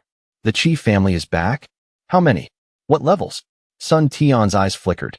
Knowing that the more he said, the more likely he was to slip up, he said, the Qi family was spotted by the guards. The commander immediately sent me to find you. As for exactly how many or their strength, I'm not entirely sure. The corner of Lin Shi's mouth curled into a cold sneer. He was certain Sun Tian was lying. Sun Tian had made several mistakes. First, why would Lin Tianrui be here, attacking his safe house? Right? Upon waking up, Lin Shi knew from their conversation that they were attacking his safe house. Moreover, it was clear that before meeting him, Sun Tian didn't know this safe house was his. Before opening the door, Lin Shi had heard Sun Tian's aggressive threats. If Lin Tianrui wanted to ask for help, he would have sent Wang Chao or Qin Chang, someone who had dealt with him many times, not an officer he had no impression of. This man didn't understand his personality, nor did he know how to convince him. Furthermore, Lin Tianrui should know Lin Shi's character. Lin Shi had already wiped out the Qi family's high-level forces. If there were any remnants left, Lin Tianrui would surely use the shelter's full strength to fight back rather than send someone to find him. He should know Lin Shi wasn't the shelter's babysitter. Doing so would only annoy him. Most importantly, Qi Yi had no reason to lie to him. The remnant force Qi Qiuheng brought last time matched Qi Yi's description almost perfectly. In other words, the Qi family couldn't possibly mount an effective counterattack. Sun Tian's words were simply full of holes. Eliminating all the wrong answers, only one remained. Sun Tian wanted to seize this safe house but didn't know it was his, so he used Lin Tianrui's name to weave a lie. He did it just to lure him to the shelter, and he wasn't afraid of retaliation because he and his men were no longer part of the shelter. Lin Shi quickly pieced it all together. Sun Tian, still unaware of his blunder, urged him, I've been gone for 6 days, and I don't even know where the shelter is. Lin Shi, please hurry. My mission is done. We have to get back to the shelter and fight those Qi bastards to the death. Sun Tian just needed to trick Lin Shi into leaving. Then he'd lead his men and run as far as possible. As for the safe house they'd worked so hard to guard, they wouldn't dare think about it anymore. Survival was everything. But Sun Tian had miscalculated. Lin Shi said to him, Don't just stand here. Let's talk outside. The blood in the safe house isn't easy to clean. Sun Tian thought he'd succeeded, his eyes gleaming with excitement as he followed Lin Shi out. The others looked on with clear anxiety. If Sun Tian hadn't been in front, they would have bolted long ago. They stared at Lin Shi. Lin Shi glanced at the alloy door. The lock wasn't broken, it had been picked. Lin Shi asked, Who opened this door? Everyone looked at Xiao Wang, the lockpicker. Xiao Wang tremblingly raised his hand. It was me. He thought he'd be scolded, but Lin Shi just gave him a look and moved on. I see. You were Lin Tianrui's elites at the shelter. Lin Shi looked around, finally stopping on Sun Tian. So why were you kicked out? Can anyone explain? As soon as he finished, Sun Tian's face changed. He felt like a block of ice had been dropped down his back. Sensing extreme danger, he almost drew his weapon to fight Lin Shi. But Sun Tian restrained his instinct and forced a smile. You must be joking. We've always been the commander's men. The others were nearly paralyzed with fear. They didn't have Sun Tian's composure. They immediately drew their weapons, ready to fight. No one wanted to die, but if they had to, they'd go down swinging. They looked around, terrified that the scene of the Qi family being slaughtered by beasts would happen to them. Lin Shi ignored the others, his cold gaze fixed on Sun Tian. It made Sun Tian's skin crawl. Despite the cold, he broke into a cold sweat. He didn't know how Lin Shi knew they'd been kicked out. Was there someone in the shelter tipping him off? At this point, Sun Tian felt that only the truth would save him. Yes, we were indeed kicked out. We committed a minor disciplinary error. Sun Tian didn't dare tell Lin Shi they were kicked out for being dissatisfied with him. So you plan to seize my safe house? Lin Shi's voice was as cold as the winter wind, making everyone shiver. Sun Tian knelt in the snow, tears of regret streaming down his face. I didn't know this was your place. Even if I had 10 times the courage, I wouldn't dare touch it. Is that so? Lin Shi remained silent. Sun Tian's eyes flickered as he quickly explained. It's true. We had nowhere to go, so we came to the western suburbs. A few days ago, while hunting, we noticed the beasts seemed to be heading this way. Sun Tian recounted how they were lured here by the unusual beast behavior, found the safe house, and thought it was empty. But before I opened the door, I clearly heard you say that if there was someone inside, you'd show them just how colorful this world can be. Lin Shi said calmly. I didn't know it was you. It wasn't me, it was someone else. So you wanted to steal someone's home and kill them? Lin Shi narrowed his eyes. A group of people fresh out of the shelter immediately turned to looting and killing other survivors. Even though Lin Shi wasn't a saint, he didn't strike out at survivors without cause. Sun Tian was speechless. What could he say? Tell Lin Shi that of course they were going to butcher whoever was inside.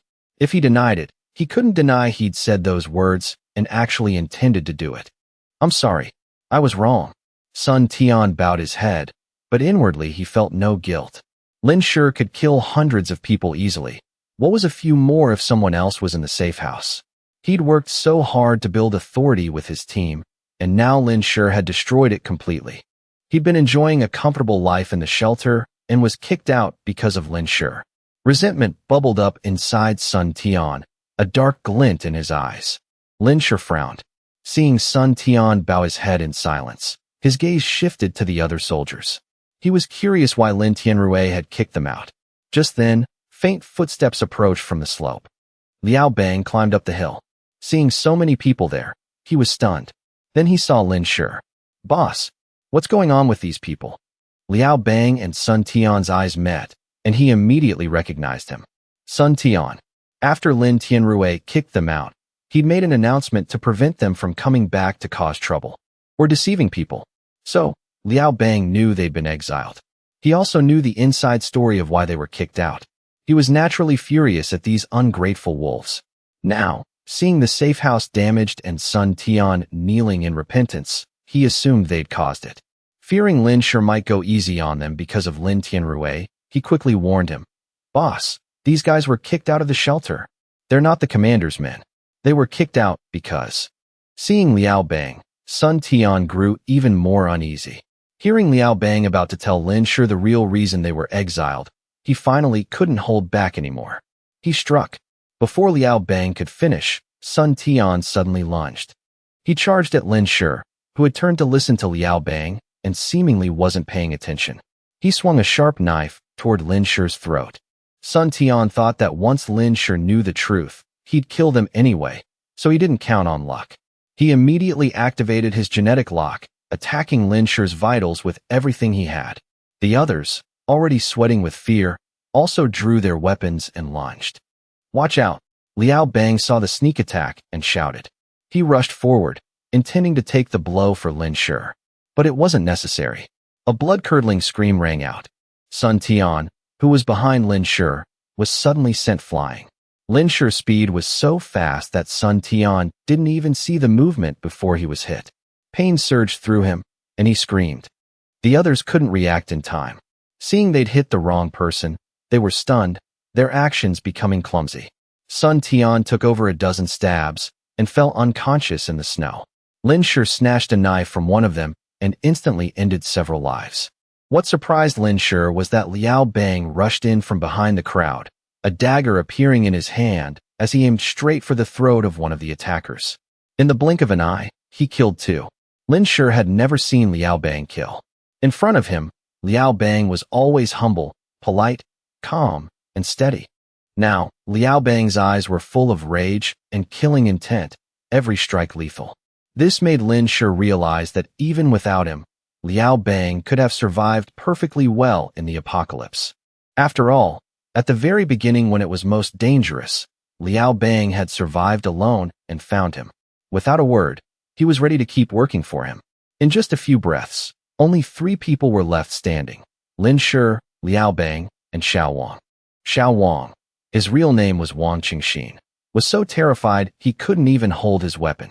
He collapsed into the snow, trembling uncontrollably. If he hadn't seen so much blood in the shelter, he would have fainted. Of the 3 standing, there was one more lying motionless, but not yet dead: Sun Tian. He was a level 3 evolver, so he survived over a dozen stabs.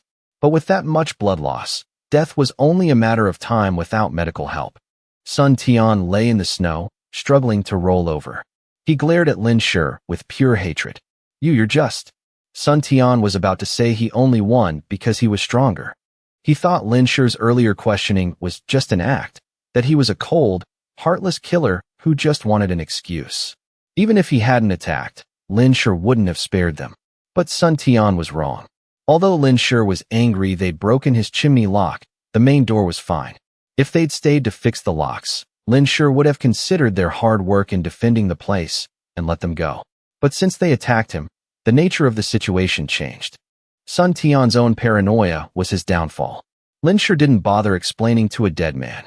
Without giving Sun Tian another chance to speak, Lin Shi crushed his skull with a single kick. Blood and brain matter sprayed everywhere. Wang Qingxin saw this and immediately knelt in the snow, screaming, "Spare me." His voice was as tiny as a mosquito's buzz, his lips trembling so much he could barely speak. Only by facing Lin Shi himself did he realize how terrifying the man was. That feeling of helplessness was like facing a prehistoric monster. Wang Qingxin deeply regretted ever being dissatisfied with Lin Shi killing the Qi family. Now he was on the opposite side. He felt like he must have been insane to ever sympathize with the enemy. When Lin Tianrui told them they could leave, Wang Qingxin was already regretful.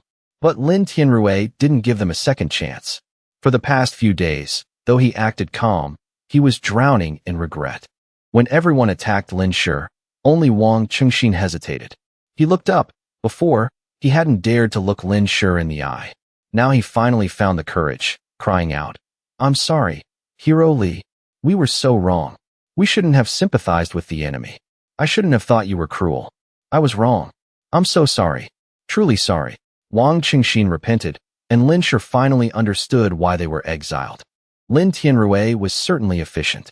Even Lin Shi didn't expect them to be kicked out just for doubting him. No wonder their faces were so strange when he asked why they were exiled. They knew that if Lin Shi found out, they were finished. Lin Shi looked at Wang Qingxin, who was still sobbing, his tears and snot freezing into frost. "Stand up." Wang Qingxin didn't dare disobey and scrambled to his feet. "You know how to pick locks?" Lin Shi asked. Yes, I do. But I didn't know this was your lock. I didn't mean to open it. I didn't break it. I just..." Lin Shi cut him off impatiently. "Shut up. I ask, you answer. No extra words." Wang Qingxin flinched. "Do you know how to upgrade locks?" "I know a bit. Before the apocalypse, I was a professional locksmith and I studied high-security safe locks. But right now there's no power, so many electronic locks won't work. A mechanical lock like yours already has a very high security level. If you want to upgrade it, you'll need..." Lin Shi didn't let Wang Qingxin continue his lecture, telling him to just upgrade the lock directly. As for the necessary materials, Lin Shi used the excuse that he had prepared them beforehand in his safe room. He took them out of his spatial dimension and handed them to Wang Qingxin, casually asking him to fix the broken lock mesh in the chimney while he was at it. Before the apocalypse, Lin Shi had anticipated the possibility of the outer defense system being compromised, so he had made extra preparations. The items taken from the cargo containers also included some precision components and door locks. Lin Shi had originally planned to reinforce the defense system, knowing that the chimney and the main door were fatal weak points. But the apocalypse came too quickly, leaving him no time to perfect everything. After the apocalypse, he couldn't find any professional craftsmen either. Now that someone was here, he naturally had to make the most of it. While using his spiritual power to monitor Wang Qingxin, Lin Shi asked Liao Peng, who was cleaning up the corpses in the snow. "What's up? Is that leg you injured last time fully healed?" The last time he saw Liao Peng, his leg still wasn't moving flexibly. Liao Peng looked at Lin Shi with gratitude. "It's all better, boss. I didn't come here this time for shelter business, but to talk to you about a personal matter." Liao Peng scratched his head, looking a bit embarrassed. "Actually, it's like this. I found a girlfriend. I want to settle down and start a family in the shelter, and I was hoping you could help me look into it." "A girlfriend?" Lin Shi raised an eyebrow, glancing at Liao Peng. Liao Peng was a grown man, over 30 years old. Before the apocalypse, many people his age were already fathers. But after the apocalypse, during the initial stage of starvation, countless people died. Survivors resorted to any means necessary just to stay alive, let alone starting a family. Even those who already had families would kill their wives and harm their children just for a bite to eat. Now, most of the survivors in the shelter had settled down. Even though they were still cold and hungry, they no longer had to live in constant fear, teetering on the edge of life and death every day. Because of this, quite a few people were looking for partners in the shelter to find comfort in each other. "It's not Su Feifei, is it?" Lin Shi suddenly remembered that the day he went looking for Liao Peng, Su Feifei was also there. At that time, to cover Lin Shi's tracks after he left, Su Feifei was even detained by Wang Chao's men in a small villa. Now that the Qi family matter was over, Su Feifei had also been released. That woman was no pushover. "It's not her. I'm actually a bit scared of that woman. But she is connected to Su Feifei. She's a sister of hers, named Zhaoya." "Zhaoya?" Lin Shi was surprised. Another acquaintance. He didn't have a deep impression of Zhaoya. They had just gone to the same high school for 3 years. She wasn't part of Zhao Xiao and Su Feifei's clique back then, but she had a pretty good relationship with Su Feifei. The two of them often hung out together at school. Zhaoya didn't stand out in terms of looks, but she seemed gentle and obedient, often following Su Feifei around like a servant, which was why Lin Shi had some impression of her. Given Su Feifei's schemes, Lin Shi wasn't surprised at all that she managed to make it to Sha City. Lin Shi was a bit puzzled. How did Zhaoya manage to travel all the way from the distant High City to Sha City? Did the two of them come from High City together? But this had nothing to do with him, so Lin Shi quickly brushed the thought aside. Liao Peng wasn't an idiot. He should know what was important. There was no need for Lin Shi to worry about his private life. Lin Shi smiled. "Congratulations, old Liao. Are you planning to invite me for a wedding drink?" Liao Peng nodded awkwardly, a blush appearing on the seasoned man's face. "Yes. If you're busy, you don't have to come." "I'll go," Lin Shi replied decisively. "When is it?" Liao Peng didn't need to repay him, as Lin Shi had already helped him a lot, both logically and emotionally. It was just a small matter, and he should go lend a hand. Besides, he was about to leave Sha City soon anyway. "Tomorrow. If you're busy, boss, just handle your own things first." Bothering Lin Shi with his personal matters made Liao Peng feel a bit guilty. He pulled a candy bar out of his pocket. "Boss, this is wedding candy. I traded a gene pill for it. Compared to before the apocalypse, it's a bit lacking." Liao Peng held a pre-apocalypse candy bar. The packaging was a bit crumpled, but still intact. Right now, this kind of thing was more expensive than meat in the shelters. Who would have thought that in less than a year, the world would change so drastically? Snacks like this candy wouldn't be produced anymore for many years to come. Lin Shi didn't have a sweet tooth, so he never ate candy. But he still smiled brightly and accepted it, popping a piece into his mouth. It's very sweet. I'll be there tomorrow. You can head back now." Liao Peng smiled foolishly. He helped Lin Shi clean up the corpses of Sun Tian and his gang before saying his goodbyes and leaving. This demeanor truly changed Lin Shi's perception of Liao Pang. Sure enough, love was something that could change a person, making them dizzy and foolish. Lin Shi watched Liao Pang's fading back and muttered to himself, "Consider this a farewell before I leave Sha City." He was already preparing to leave Sha City. There were hardly any origin beasts left around Sha City.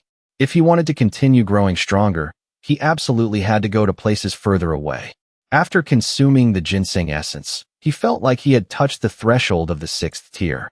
Lin Shi opened his personal status panel. Player information, Lin Shi. Age, 20. Gender, male. Evolution level, Tier 5 gene lock. Origin power, 100,000 units.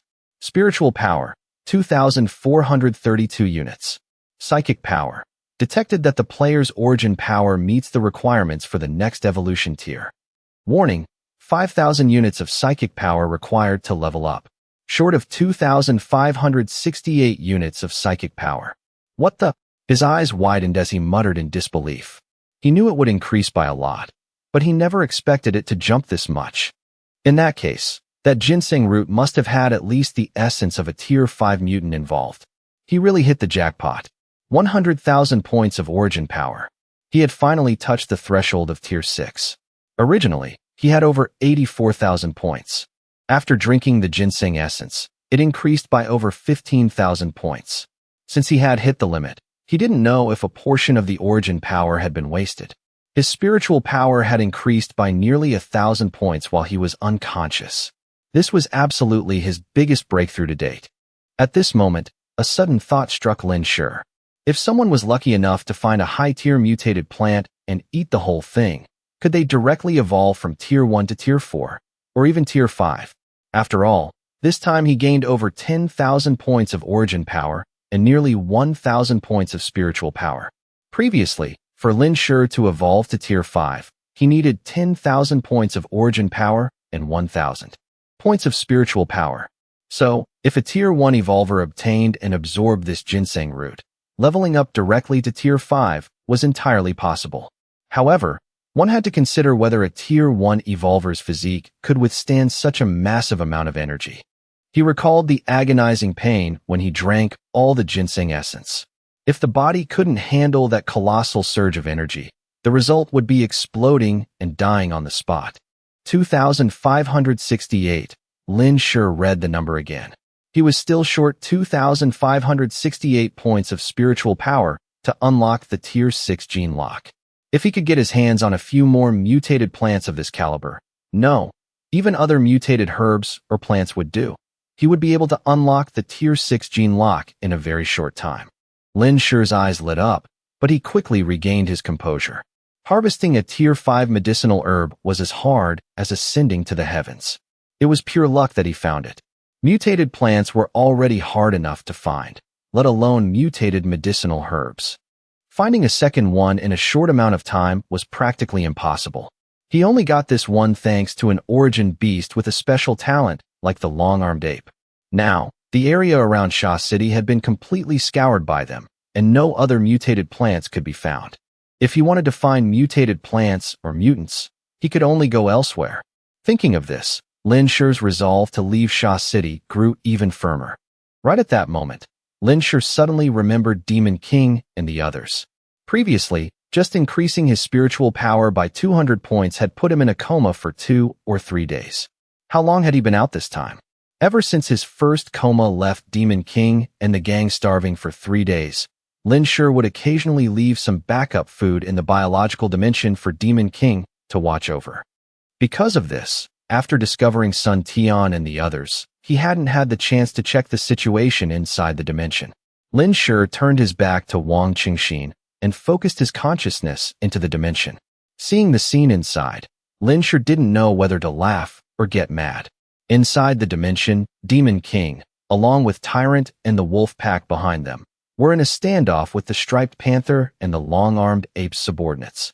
The distance between the two sides was over 100 meters, and their eyes were all glowing with a green light. Meanwhile, Hua Hua, along with Ji Ji and Ji Ji's new subordinate, that rabbit rat, were hiding in the corners. They were warily observing both factions. The backup food Lin Shi had left in the biological dimension had been completely wiped out. Lin Shi slightly adjusted his thoughts, quickly transferring the origin beast meat from the vacuum dimension right in front of Demon King and the other beasts. Seeing meat falling from the sky, the beasts almost cried tears of joy. They opened their jaws and lunged forward. The striped panther was the fastest, being the first to sink its teeth into the carcass of an old tiger. Crunch. Only Demon King looked up at the sky of the dimension with worried eyes. It wasn't until it heard Lin Shi say, "I'm fine," that it finally joined the feast. Lin Shi rubbed his nose. Next time, before eating anything special, he definitely had to prepare extra food for Demon King and the gang. Otherwise, if he ended up in a coma for too long and starved the origin beast army he had worked so hard to build, it would be a massive headache. Furthermore, Lin Shi glanced at the rugged terrain outside the shelter. Next time, he had to leave Demon King outside to ensure his own safety. He hadn't done so before for two reasons. First, Lin Shi felt that with the current defense system, there wouldn't be any issues in the short term. Second, he was worried that if he left the origin beasts from his dimension outside for too long, they would stop listening to him and betray him. Aside from Overlord, Lin Shi didn't trust leaving the other beasts outside for long periods. But if the beast army in the space was left without Overlord's command for too long, chaos would still break out. It's time to train a second in command. Lin Shi began searching for a suitable beast to serve as the army's deputy leader. Hua was smart but lacked combat power. She couldn't handle the responsibility. In the world of primal beasts, strength is everything. Chi was out of the question. The long-armed ape was a bit of a ditz, only good for finding mutated plants, not reliable. Cloud Leopard wasn't very bright either. He could manage a few subordinates, but 100 would be too much. After ruling out several candidates, Lin Shi decided to try training Tyrant and Little White, the wolf under Overlord. Tyrant wasn't fully grown yet, but was very close to Little White. He was absolutely loyal, had great combat power, and huge potential. Little White was smart and already served as the wolf pack's deputy, another solid choice. On his next trip out, Lin Shi would focus on training these two to see who was better suited for the role. The next day, Lin Shi helped Wang Qingxin upgrade the safe house's defensive systems and door locks. The chimney too. Wang Qingxin was quite skilled. Lin Shi acted like a machine, providing whatever was needed. The sheer variety of items he produced left Wang Qingxin stunned. By the end of the day, the locks and chimney had been upgraded by a level. As night fell, Wang Qingxin looked at Lin Shi nervously, afraid of being killed to keep the secret now that the job was done. After all, he was helpless and couldn't fight back. Seeing him frozen in the snow, Lin Shi waved a hand. "You can go." All day, he'd used his mental power to watch him. If he'd seen any foul play, he would have killed him instantly.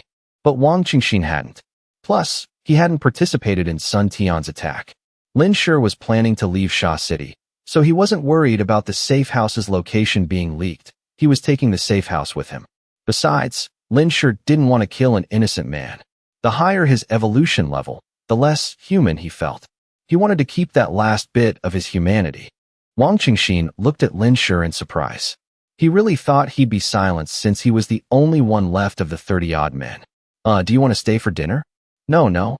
I'll leave right now. Going now." "Thank you, sir." "Thank you." Wang Qingxin thanked him repeatedly and ran down the mountain. Lin Shi watched him go, then returned to the safe house. Losing his team and being alone in the wilderness, he'd have a hard time surviving. The next day, Lin Shi rode Overlord out, this time bringing the long-armed ape. He wanted to see if there were any mutated plants left in the city. As it turned out, finding them wasn't easy. Lin Shi searched all over the western suburbs and found nothing. Heading to the eastern suburbs, he put the ape back in the space and rode Overlord into the shelter. Hearing Lin Shi had arrived, Lin Tianrui personally met him at the gate, a smile on his face. "Brother Lin, you're here." They talked for a long while before Lin Shi stated his purpose. "I'm here to attend Liao Bang's wedding." Lin Tianrui understood and immediately valued Liao Bang even more. "Oh, is that so? That's wonderful. I'd like to offer my congratulations as well. I hope Liao Bang won't mind." Given Lin Tianrui's status, his presence at a common evolver's wedding would greatly boost Liao Bang's standing. Lin Shi knew Lin Tianrui was only doing it for him. You're joking, Commander. If you show up, he'll be more than happy. Haha, then let's go together. It's almost noon. It should be starting soon. As they approached Liao Bang's room, they saw a crowd gathered in the hallway. Someone shouted when they saw Lin Tianrui, "The commander is here." The crowd immediately parted. It turned out everyone was curious about Liao Bang's wedding. After the apocalypse, who had the extra resources to hold a wedding in these conditions? Most people just lived together and called it a marriage. So, Liao Bang's wedding had everyone intrigued. They also wanted to know what kind of woman could make Liao Bang spend so much to hold a ceremony. The crowd cleared, and Lin Shi saw Liao Bang's room decorated with red cloth. The hallway had low tables and stools of various kinds. Though they didn't match, they were neatly arranged.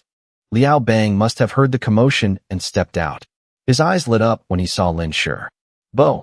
Halfway through, he quickly corrected himself. Old friend, you're here. Lin Shi's identity as Li Erheo wasn't a secret in the military, but many civilians still didn't know. Before, some thought Liao Bang had a connection to Lin Shi and tried to bribe him, but he'd refused. Since Lin Shi hadn't gone public, Liao Bang wouldn't use his name for clout. But this time, Lin Shi was here to back him up and didn't want to hide his identity anymore. He walked toward Liao Bang with Lin Tianrui and said, "What old friend? Can't you even call me boss anymore? This is Commander Lin. He's here to have some tea and congratulate you." If he called Liao Bang a subordinate, then he, the boss, wouldn't look like much. So, before leaving, he wanted to give Liao Bang a hand. Now that Lin Shi had spoken and they saw him with Lin Tianrui, the crowd began to guess. That man, could he be? Liao Bang's boss can talk to the commander as an equal? That's Li Erheo. That kid Liao Bang said he didn't know Li Erheo. He really hid it from us. Looks like we need to show him more respect from now on. No, we should call him Elder Liao. The crowd whispered. Evolvers had great hearing. Not just Lin Shi, but even Liao Bang heard the chatter. Liao Bang understood Lin Shi was intentionally going public to give him status. He was deeply moved. Boss, Commander Lin, please come in. Please. As they were about to enter, a woman stepped out. She wore a clean fur coat with no patches and modest makeup. Seeing Lin Shi, Zhaoya was stunned, then said happily, Lin Shi, it really is you. Do you remember me? I'm Zhaoya, your high school classmate. Her voice was quite loud, and everyone around heard her. Immediately, the gossip started again. Lin Shi gave her a slight nod. Lin Tianrui looked at Zhaoya in surprise. She responded with a smile. Just then, Su Feifei, heavily made up, stepped out of the room. Who knew where she'd found makeup after all this time? Today, she wore a light yellow fur coat over a dress, a beige knitted one. She even had stockings on. She looked stunningly beautiful, though her slightly trembling legs showed just how cold it still was. Her outfit completely outshone Zhaoya's. An outsider might think she was the bride. It's cold out here. Let's talk inside. Liao Bang saw Zhaoya and pulled her into the room. Su Feifei quickly moved aside. Lin Shi and Lin Tianrui entered. The rooms for survivors were usually cramped and dark. Liao Bang had somehow found 2 lamps to hang, lighting the place up. The room was clean, and the bed had been replaced by a table large enough for 8. The table and stools took up almost the entire room. Clearly, Liao Bang had prepared this. Boss, Commander Lin, please sit, please sit. Lin Shi and Lin Tianrui sat down naturally. Just some small snacks. Boss, Commander, please help yourselves. I'll go out and welcome the other guests. Liao Bang said with a bow. On the table were clean bowls filled with potato chips, crackers, and grilled fish. Outside, these things would be snatched up in a heartbeat. But Lin Shi and Lin Tianrui didn't touch them. Go ahead. We won't be formal. Lin Shi waved him off. Once Liao Bang left, the room fell silent. Zhaoya looked at the food on the table, her face full of longing. But since the others didn't move, she didn't either. It was a square table, seating 2 on each side. Lin Shi sat with Lin Tianrui. To Lin Shi's left was Su Feifei. Even though they weren't on the same side, she leaned in close to him, her eyes sparkling. Lin Shi, when I saw you last time, I wasn't even sure it was you. I didn't expect that after a few months, you'd become so powerful. You're amazing. A thick scent of perfume hit his nose. Lin Shi had a sharp sense of smell. It was fine from a distance, but up close, he frowned in disgust. He looked at Su Feifei. She saw him looking and gave him her most beautiful smile. Stay away from me. Your perfume is too strong. Lin Shi's words made her smile freeze. He didn't say another word to her. Lin Shi turned to Lin Tianrui. Commander Lin, I have a favor to ask. Go ahead, Brother Lin. As long as I can do it, I will. Lin Tianrui said cheerfully. It's like this. I need to leave Sha City soon. I need to get the last batch of gene medicine. Time is tight, so I might need your help. What? What? Two cries of shock rang out. One was from Lin Tianrui, whose voice was relatively calm as if he'd expected it. The other was from Su Feifei, who was far more agitated than the commander. She stood up abruptly. Lin Shi, you're leaving? Where are you going? Lin Shi gave her a cold glance and said, None of your business. Then he leaned in and whispered something into Lin Tianrui's ear. Su Feifei's face turned pale. Seeing that Lin Shi completely ignored her, she sat down in a huff. Zhao, sitting nearby, saw Su Feifei's stunned expression, lowered her head slightly, and a cold smirk tugged at the corner of her mouth. Only Lin Shi, who was using his spiritual power to cover the entire room, noticed the change in Zhao expression. After Lin Shi finished talking with Lin Tianrui, Liao Pang brought another person over. Unexpectedly, it was an old acquaintance of Lin Shi, Qin Shuang.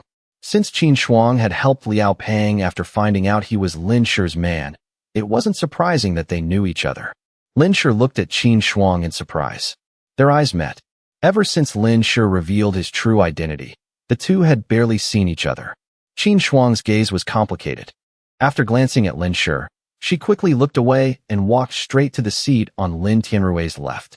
Seeing that Lin Shi and Lin Tianrui had finished talking, Su Feifei still hadn't given up. She put on a sweet smile and said softly to Lin Shi, Lin Shi, back in high school, we used to be so close. Remember when our classmates even rumored that we were dating? Right. That remark made Qin Shuang, who was looking down at the table's patterns, look up at Su Feifei. Zhao, who was called over, nodded tactfully. Lin Tianrui, on the other hand, listened to the gossip with great interest. Lin Shi was usually so mysterious and unpredictable, so any stories about him naturally drew curiosity. But Lin Shi didn't even bother looking at Su Feifei. He said coldly, We're not close. If you have something to say, spit it out. Yes. Su Feifei choked on her words, almost forgetting what she wanted to say. She paused for a moment before gathering all her courage. Lin Shi, I actually like you. I want to be your girlfriend. Qin Shuang had thought Su Feifei and Lin Shi had some sort of relationship, but it turned out to be just a one-sided crush. Even though she hadn't known Lin Shi as long as Su Feifei had, Qin Shuang felt she understood him better. She knew Lin Shi would never accept Su Feifei. Sure enough, a second later, Lin Shi said, I refuse. Su Feifei was about to say something else, but Lin Shi suddenly turned his head, glaring at her impatiently. Seeing the Tier 5 aura flash and disappear around him, Su Feifei was so terrified, she almost fell to the floor, her face deathly pale. You're too weak. After saying that, Lin Shi didn't spare her another glance. Honestly, he could have been much harsher, but today was Liao Pang's big day, and Lin Shi didn't want to ruin the mood. After that, Su Feifei didn't dare approach Lin Shi again. Liao Pang greeted the neighbors and then sat down. Then, he took out candies and potato chips from a trunk in the corner and handed them out to everyone.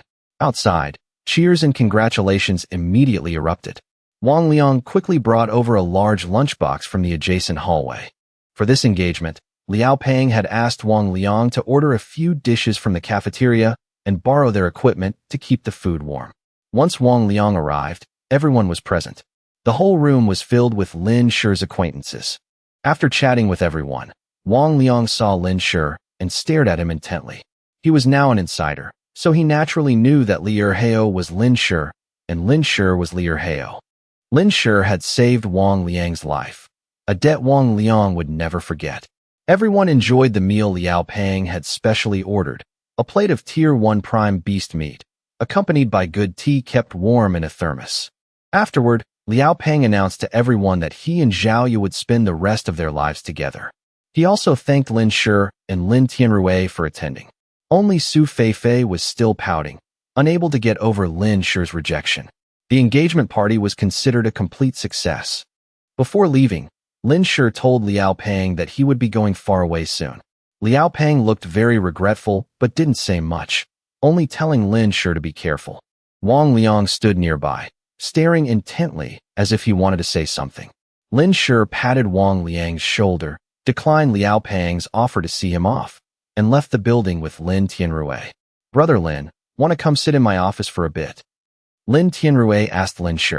Lin Shi gladly agreed. Arriving at Lin Tianrui's office, the two sat down on the sofa as usual. "When are you planning to leave?" Lin Shi replied. "A week at the earliest, a month at the latest." His business here was done, so he could leave Sha City at any time. Lin Tianrui nodded. "I'll have them rush out 3,000 gene pills within a week." Even though this would delay other research at the Science Academy, Lin Shi was no ordinary person. Lin Tianrui could easily authorize a 1-week delay. Lin Shi said, "If possible, it's best to make more. I can trade other things for them." Lin Tianrui thought Lin Shi wanted to trade materials again and smiled bitterly. "To be honest with you, Brother Lin, we have a surplus of materials right now, but other supplies are scarce. It's hard to trade with you. Most importantly, prime beasts are rarely seen in Sha City now. Without prime beasts, relying solely on extracting materials from the air will drastically drop the production efficiency of gene pills." Lin Tianrui, of course, knew where those prime beasts had gone. He knew Lin Shi slaughtered prime beasts as easily as eating and drinking. But they weren't lacking materials right now. The shelter was under rushed construction, and they were short on building materials and everyday supplies. Lin Shi shook his head. "I'm not trading materials this time. I'll trade everyday supplies." Lin Shi's spatial storage contained a massive amount of supplies, way more than he could ever use alone. Moreover, as time went on, the number of duplicated items kept increasing. He could easily focus on duplicating a portion of his supplies to trade for gene pills with Lin Tianrui. He didn't know how long he'd be gone from Sha City this time, and gene pills helped recover injuries and prime energy quickly. So Lin Shi wanted to bring as many as possible. As for supplies, they were just dead weight. He didn't need that much anymore.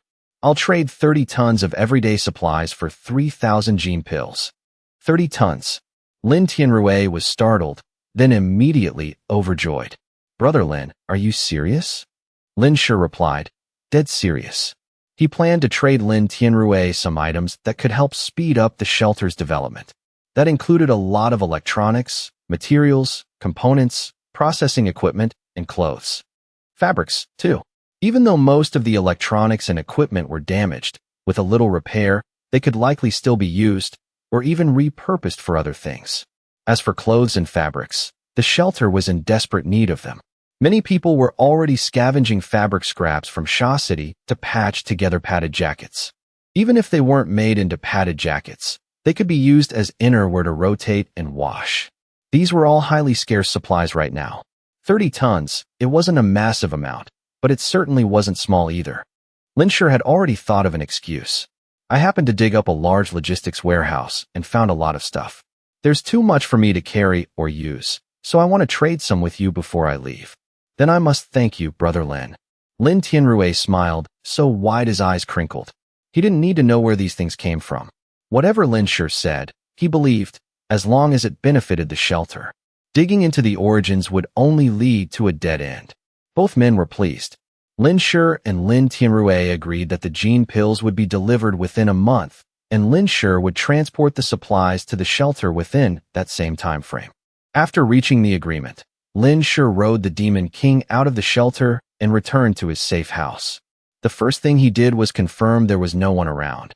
Then he took the supplies prepared for the trade out of his spatial storage. He placed them in the snow to freeze for a few days. The striped panther and the long-armed ape took turns guarding them with their subordinates. Lin Shi returned to the safe house to practice his spiritual power. It had been over 20 days since he received the Qi family's meditation method, but he still hadn't fully entered the meditative state. He had been unconscious for 6 days prior, and then spent half a month on guard against a potential Qi family raid on the shelter, so his practice time had been very limited. He needed to seriously study the meditation method and strive to achieve the meditative state. Qi Yi once said that even Qi Yun, who had the best spiritual power talent in their generation, took 3 months to succeed. If one couldn't enter the meditative state within a year, it meant they had no talent for spiritual power. It would be best to just give up. A week later, seeing that the supplies were frozen enough, Lin Shi ordered the Demon King and the wolf pack to use ropes to drag them to the shelter. He didn't go with them. Trusting the Demon King's and the wolf pack's control, he didn't want to delay his meditation practice. On the first day, the Demon King and the wolf pack dragged the supplies to the eastern suburbs. It caused a massive uproar at the shelter. Since Lin Shi wasn't there, the appearance of a pack of high-tier prime beasts in the eastern suburbs sent the survivors working outside into a panic. The soldiers recognized the Demon King, but seeing Lin Shi absent, they immediately went to ask Lin Tianrui for instructions. Lin Tianrui personally came out to face the Demon King. Seeing it dragging the supplies, he ordered the soldiers to open the main gates. "Chief, are we really letting them in?" An officer escorting Lin Tianrui into the defense line gulped and asked. "So many high-tier prime beasts. Just looking at them is a huge pressure." Lin Tianrui had interacted with the Demon King before and knew it was as smart as a human. Without Lin Shi's orders, it wouldn't hurt anyone. Besides, even if the Demon King wanted to lead the wolf pack to attack the shelter, could they even stop it? Let them in. Seeing the massive pack of prime beasts enter the defense line, all the soldiers hurriedly wiped their sweat. The survivors were even worse off. Some were so terrified they wet their pants. What if these prime beasts lost control and lunged at anyone they saw? Lin Tianrui didn't send soldiers to follow the Demon King and the beasts, nor did he increase the shelter's defenses. He simply sent Wang Chao to the Demon King, telling it to drag the goods to the shelter's entrance. The Demon King ordered the wolf pack to line up neatly, drop the goods at the shelter's entrance, and leave. Not a single wolf lagged behind or showed any hostility toward the humans in the shelter. This scene once again changed everyone's perception of prime beasts, while also making them even more curious about how Lin Shi trained them. Lin Shi's name was once again praised everywhere. From then on, the Demon King and the wolf pack dragged a pile of supplies to the shelter every single day. Meanwhile, Lin Shi remained hard at work in his safe house, practicing how to enter the meditative state. But half a month passed, and he still hadn't grasped the core concept. It should be known that in the hidden families, entering the meditative state required the guidance of ancestors or elders. No one fumbled around on their own like Lin Shi. The realm of spiritual power was incredibly difficult to grasp based on verbal explanations alone. A miss is as good as a mile. For someone like Lin Shi, achieving the meditative state within a year would be tough. Lin Shi opened his eyes again and let out a long sigh after meditating. He stepped out of the safe house and opened the door. The Demon King had finished transporting today's supplies and was waiting for him at the gate. Today was the final batch of supplies. The Demon King also brought back what Lin Shi needed, 3,500 gene pills. Lin Tianrui had thrown in an extra 500. This wasn't out of personal affection, but because the supplies Lin Shi brought were far too valuable to the shelter. It wasn't that Lin Tianrui didn't suspect the origins of these supplies. After all, despite being frozen for a while, they still looked way too new. But he immediately brushed the thought aside. A smart man doesn't rush to dig into origins when it's not necessary. It wouldn't do him or anyone else any good. Besides that, Lin Tianrui also had the Demon King bring back another chest. Lin Shi patted the Demon King's neck and took the 2 chests. "You've worked hard lately." The Demon King barked. "Not hard at all." Lin Shi took out the leftover ginseng from his spatial storage. He had tested it. Once the ginseng lost its essence, it could no longer increase spiritual power. Only the skin and roots still contained a bit of prime energy. Eating it could speed up a prime beast's evolution, but for Lin Shi, whose prime energy was currently maxed out, it was useless. To break past the 100,000 prime energy limit, he needed to consume a tier 6 prime beast or a mutated plant. Lin Shi cut off a piece to reward the long-armed ape for its hard work, and gave some to Gigi for helping out so many times. Now, he handed 2 pieces of ginseng root to the Demon King as a reward for transporting the supplies this time. The Demon King loved meat and didn't seem to care for this bitter ginseng root. It sniffed it, hesitated for a moment, but still took it in its mouth. As it ate, it rolled its eyes at Lin Shi, as if to show it wasn't a picky eater. "Good boy. Go on back. With a slight shift of his mind, Lin Shi pulled the Demon King into his spatial storage. After being pulled in, the Demon King stood still for a moment, looking around. It seemed to be confirming that Lin Shi's consciousness wasn't currently in the space. It found a secluded hiding spot and spat out the chewed-up pieces of ginseng root from its mouth. Its dog eyes looked both guilty and scared. It stood up, used its hind legs to kick some dirt over the spat-out ginseng root to bury it, and then walked away, pretending nothing had happened. Not long after the Demon King left, the freshly buried dirt twitched a few times. No prime beast noticed it, and a moment later, it went completely still again. Lin Shi returned to the safe house and started packing his bags. He had the gene pills, so it was time to leave Sha City. Heading out this time, he might run into other survivors, so he still needed to carry a backpack as a disguise. Into the backpack, he tossed some meat, a few steamed buns for when he had nothing else to do, a small pot, a windproof lighter, a flashlight, a small knife, water purification tablets, and a blanket. That was about enough. If he needed anything else, he could just pull it from his spatial storage using the backpack as cover. Next were clothes. Ever since Lin Shi reached Tier 5, he was no longer afraid of the cold. So, he just wore a normal set of clothes and a good pair of snow boots. Then came his self-defense weapons. Finally, Lin Shi opened the other chest that Lin Tianrui had the Demon King bring back. This chest was larger than the one holding the gene pills. With a click, the latch popped open. Inside was a crossbow. This was a joint research product between the Science Academy and the Weapons Department, a new type of crossbow. Its range was far greater than standard pre-apocalypse crossbows, and its power completely outclassed older bows and crossbows. Lin Shi suddenly remembered. He had been thinking about this for the past half-month. Heading out into the wilderness later, he might need a reusable long-range weapon. Even though he had guns, ammo, and crossbows in his spatial storage from way back, right now, to him, they weren't even as powerful as a flicked shard of broken glass. Therefore, he went to the shelter, talked to Lin Tianrui, and custom-ordered a prime energy crossbow and a set of bolts. Lin Shi provided the materials and used a few extra pieces as payment. The two of them cooperated seamlessly. This time, when the Demon King returned, besides the gene pills, it also brought back the crossbow Lin Shi wanted. Lin Shi took the crossbow parts out of the chest one by one and assembled them.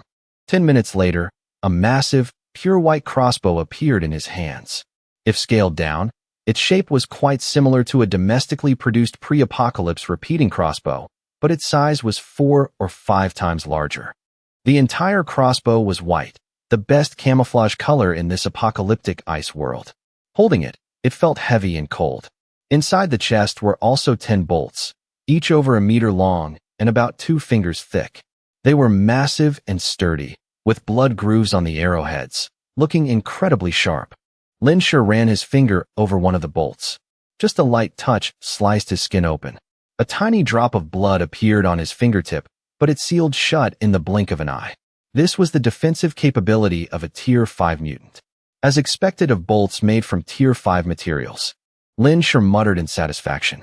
He had used the materials from the Tier 5 giant lion he killed last time to make this crossbow and these bolts. Of course, he used duplicated copies. Therefore, this giant crossbow and the 10 bolts were all prime weapons. Lin Shi stepped outside and raised the crossbow. He pulled a steel rebar of similar quality to the bolts from his spatial storage, loaded it onto the crossbow, aimed into the distance, and pulled the trigger. With a soft thwack, the rebar vanished from the crossbow and appeared 1,000 meters away. The rebar flew over 2,000 meters before dropping, its kinetic energy nearly spent. A standard crossbow only had a range of about 200 to 300 meters.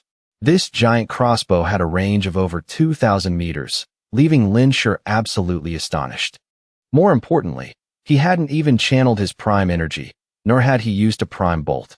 Such power was more than enough to deal with creatures or humans at Tier 4 or below. He only had 10 prime bolts.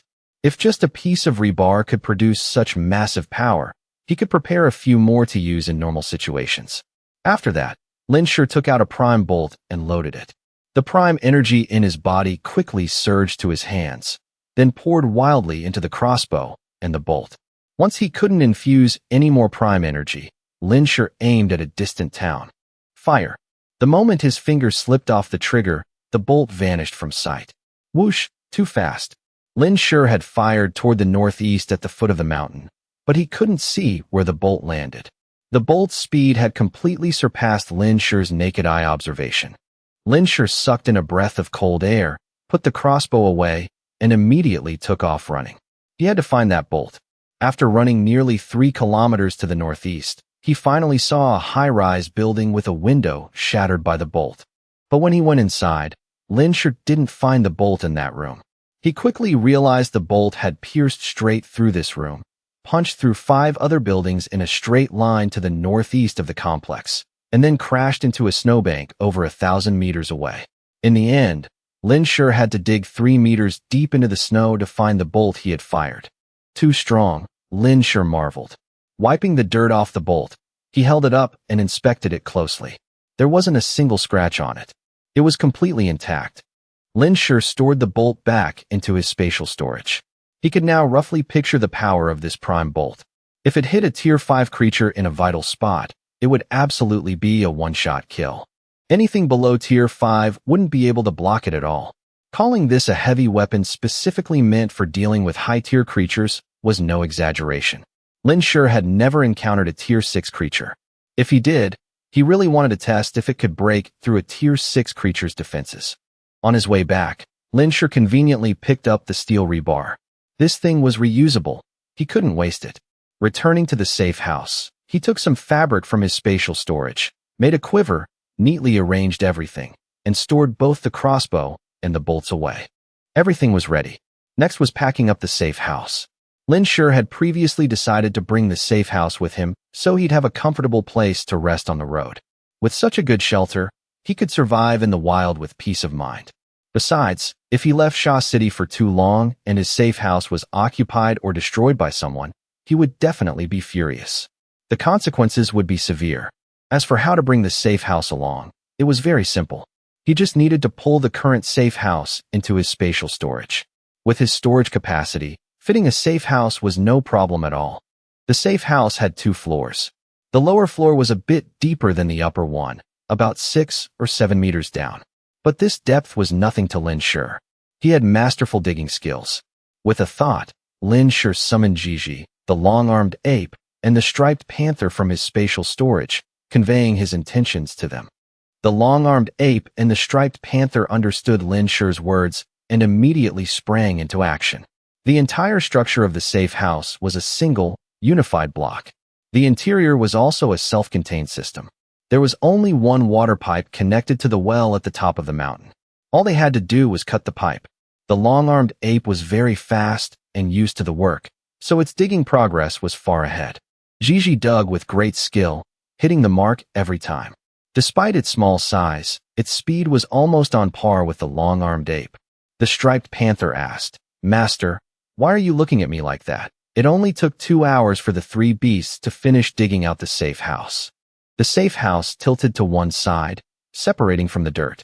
The electronics and cell phones inside had already been stored in Lin Shi's spatial storage beforehand. Lin Shi placed his hand on the safe house. With a thought, only a massive crater remained. He didn't plan on filling this hole. Next time he came back, he just needed to clear it out and drop the safe house back in. Everything was ready. Lin Shi summoned the Demon King, Xiao Bai, and Tyrant from his spatial storage, then stored the striped panther away. After that, he turned and mounted the Demon King, heading down the mountain with Xiao Bai, Tyrant, and the long-armed ape. Looking back at the Mo Long faction shrinking in the distance, Lin Shi withdrew his gaze. From now on, he would begin a new journey. Goodbye, Sha City. Less than an hour after leaving Sha City, Lin Shi arrived at Lu City, the neighboring town. Lin Shi had already searched Lu City with the Demon King and the beasts before, so he passed straight through, quickly reaching the 3rd city. Putting away the map, Lin Shi led the beasts on a lap around this city.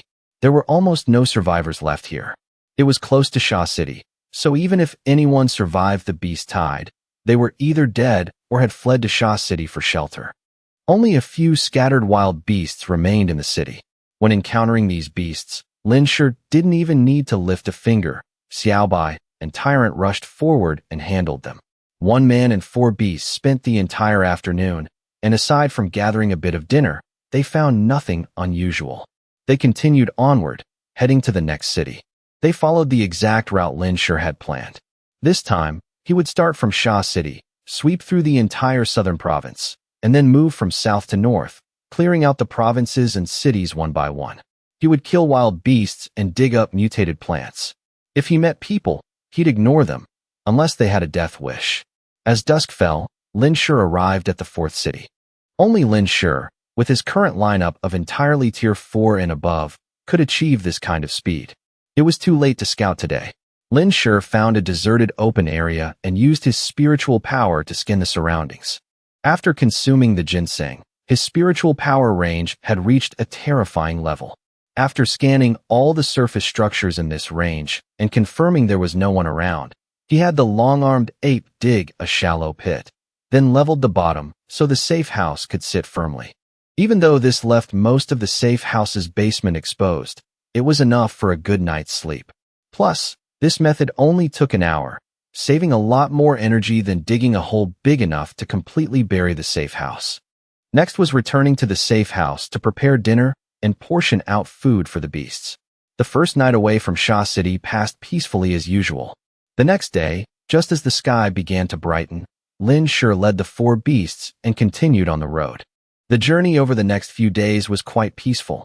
Throughout the entire southern province, most of the survivors who could still move had gathered at the Sha City shelter. After 2 beast tides, the prime beasts in the rear were also mostly depleted, leaving very few high-tier ones. Over the past few days, Lin Shi had only hunted tier 1 and tier 2 prime beasts. He only found one mutated plant, but it was inedible and poisonous, so he just fed it to the long-armed ape. With free time on the road, Lin Shi had the Demon King use the dirt and snow as a blackboard to teach Xiaobai and Tyrant elementary math and Chinese. Whenever they stopped to rest, he would pull out the tablet for them to watch. He wanted to use the Demon King's teaching methods to educate Xiaobai and Tyrant. Lin Shi had also used this method to teach Yuan, the long-armed ape, and the striped panther. But just like in any classroom, there were always top students and struggling ones. Prime beasts were no different. The Demon King learned incredibly fast, while Yuan and the striped panther struggled a lot. Fortunately, it wasn't a total waste of effort. At the very least, Yuan and the striped panther now understood and followed Lin Shi's commands. Since Yuan and the striped panther had managed to learn that much, he wondered if Xiaobai and Tyrant would do any better. A week later, Lin Shi finally crossed the border of the southern province and arrived in another province. We'll stop here for today. You guys dig a hole right here. Lin Shi jumped off the Demon King's back and said to the 4 beasts, dig a bit deeper this time. Dig a cylindrical hole, 6 to 8 meters deep, with a diameter of 19.3 meters. After saying that, Lin Shi pulled a tape measure from his spatial storage and tossed it to the Demon King. Now that they were in the eastern province, Lin Shi decided to use their current location as a base camp.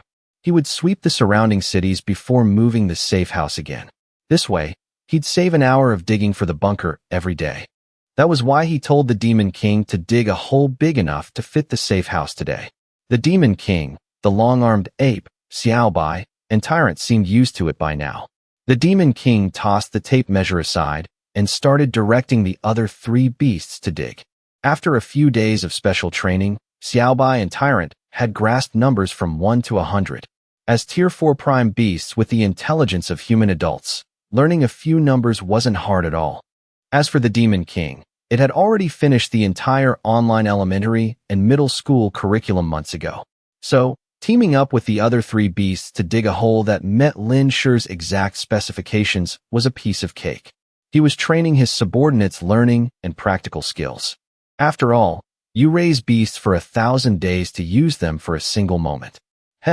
Lin Shi backed up over 10 meters to avoid getting hit by flying dirt. He pulled a chair from his spatial storage, set it in the snow, and sat down.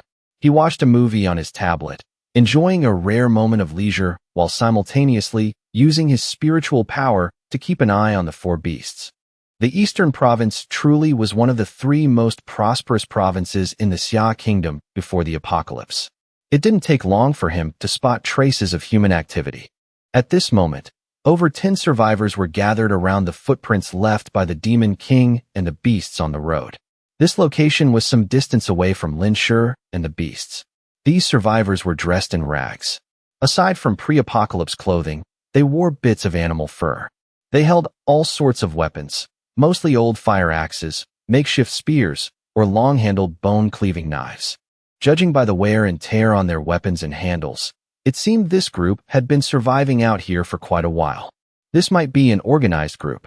Aside from their clothes and weapons being different from the survivors in Sha City, these people were also smeared with animal feces and urine to mask their scent.